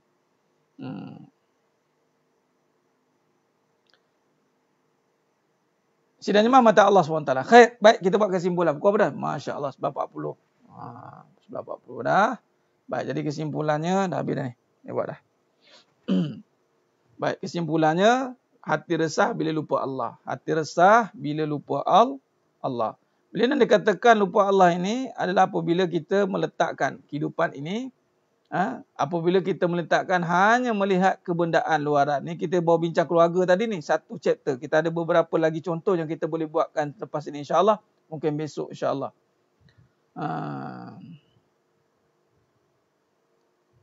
Taramat tiri. Dia taat ni satu je. Taat lahir tu dari siapa? Sekejap. Siapa Puan Aliza? Kan kita cerita tadi ibu dari yang mana yang lahir? Dari mana? Jadi mak tiri ni mak lah. Tapi bukan melahirkan. Jadi ketaatan itu tidak sama kepada yang melahirkan. Tapi tak bermakna kena buat jahat. Kena faham. Macam mak mertua dengan mak sendiri. Mak juga tu tak batal wuduk dua-dua. Tapi bila faham balik dari mana asal usul kita. Kita dari mak yang melahirkan, kena utamakan. Tu maksud taat ni. Kena utamakan. Mak mertua pun buat baik lah. Mak tiri buatlah baik macam mak juga. Macam mak.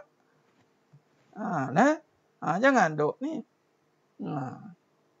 Lagi pula mak satu bapa lain mak. Dia tu lah mak dia kan. Satu bab bin sama mak lain. Kan kuat tu. Cuma siapa yang melahirkan dia? Itulah yang perlu diutamakan. Baik. Jadi sedemang mata Allah SWT. Khair. Jadi itulah kesimpulan yang kita boleh buat pada malam Jam Penuh Barakah ni. Kita akan buat contoh lain lagi insya-Allah pada malam besoknya insya-Allah. Jadi mudah-mudahan lagi soalan. Okey, soalan last. Bagaimanakah seorang isteri kepada ibunya?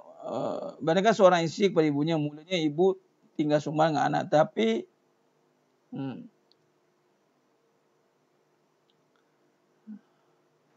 bagaimanakah keadaan isteri kepada ibunya? Isteri wajib ikut suami. Ketaatan hanya pada suami. Jadi bukan ikut mak lagi dah. Jadi ikut suami dia. Suami dia ke mana pergi? Ke situlah ikut. Kalau suaminya kata, saya pergi ke mak awak lah. Duduk ke mak mertua. Ikutlah duduk ke mak mertua. Banyak sabar lah. Tapi mak dah tak nak duduk pula. Hak mak lah. Mak tetap hak mak. Mak boleh menentukan kat mana dia nak duduk. Anak sebenarnya tak patut tentukan kat mana dia nak duduk. Patutnya. Biar mak lah tentukan. Mak raja kan. Mak nak duduk kat kayangan. Nantak carilah tempat kayangan. Mak tak nak duduk dengan kamu. Mak nak balik kampung. Dah. Mak. So, buatlah sekadar mampu ataupun bincang musyawarah lah. Mak, buat masa ni begini. Mak boleh tak? Bincang, buat bincang. Baik. Kalau tak nak ikut, kalau menyebabkan berdosa, jadi hukum dosa, menyebabkan menyusahkan. Jangan main suka-suka tak ikut. Sebab ini suruhan Allah. Kalau tak nak ikut, mesti kena ada sebab yang kukuh. Ya Tuan Mak Yazid, pahit memang kebenaran ni ubat yang mujarab, yang makjun orang panggil kan. Tapi ini vaksin. Ya, paling kita nak mendalami insya-Allah. Baik, cukup setakat itu. Terima kasih banyak. Terima kasih banyak di atas kerjasama yang diberikan, perhatian yang diberikan pada malam penuh barakah ni. Baik, mudah-mudahan semua yang menonton pada malam ni, insya-Allah Allah berikan kefahaman, Allah berikan hati yang tetap untuk dalam kebenaran, istiqamah dalam kebenaran, dalam ketaatan insya-Allah. Apa yang kita bincangkan pada malam ini semata-mata tidak lain untuk mencari kebenaran. Tiada untuk kita membanding-bandingkan, mengambil contoh-contoh yang tidak sepatutnya. Kita tidak mahu menimbulkan spekulasi, provokasi. Semua yang berlaku itu kita nak kembalikan kepada kebenaran. Mana yang dah tersalah langkah, ada masa lagi untuk perbetulkan kembali. InsyaAllah. Sebab tu Allah letakkan kita dalam majlis ilmu. Tujuannya adalah untuk membetulkan di mana saja kesilapan yang ada dengan meletakkan kebenaran dan doa kepada Allah Ta'ala. Kerana kita tiada mampu untuk melaksanakan amal tanpa dengan Allah. Ingat, jangan duk faham malam ni, kena nampak diri. Saya, jangan nampak saya lagi. Nampakkan Allah yang akan bantu kita untuk berubah. Banyakkan berdoa kepada Allah SWT. InsyaAllah, mudah-mudahan Allah berkati kita semua. Jadi, cukup setakat itu. Terima kasih banyak. Mohon maaf atas segala tutur kata saya, terkurang kata, terkasar bicara. Mudah-mudahan Allah sajalah yang mampu menyempurnakan perbahasan kita pada malam yang penuh barakah. Setakat itu, kita berjumpa pada malam esok insya-Allah. Aku qouli hadza wa astaghfirullahazim li wa lakum. Wa billahi taufiq wal hidayah. Assalamualaikum warahmatullahi wabarakatuh. Takbir. Allahu akbar.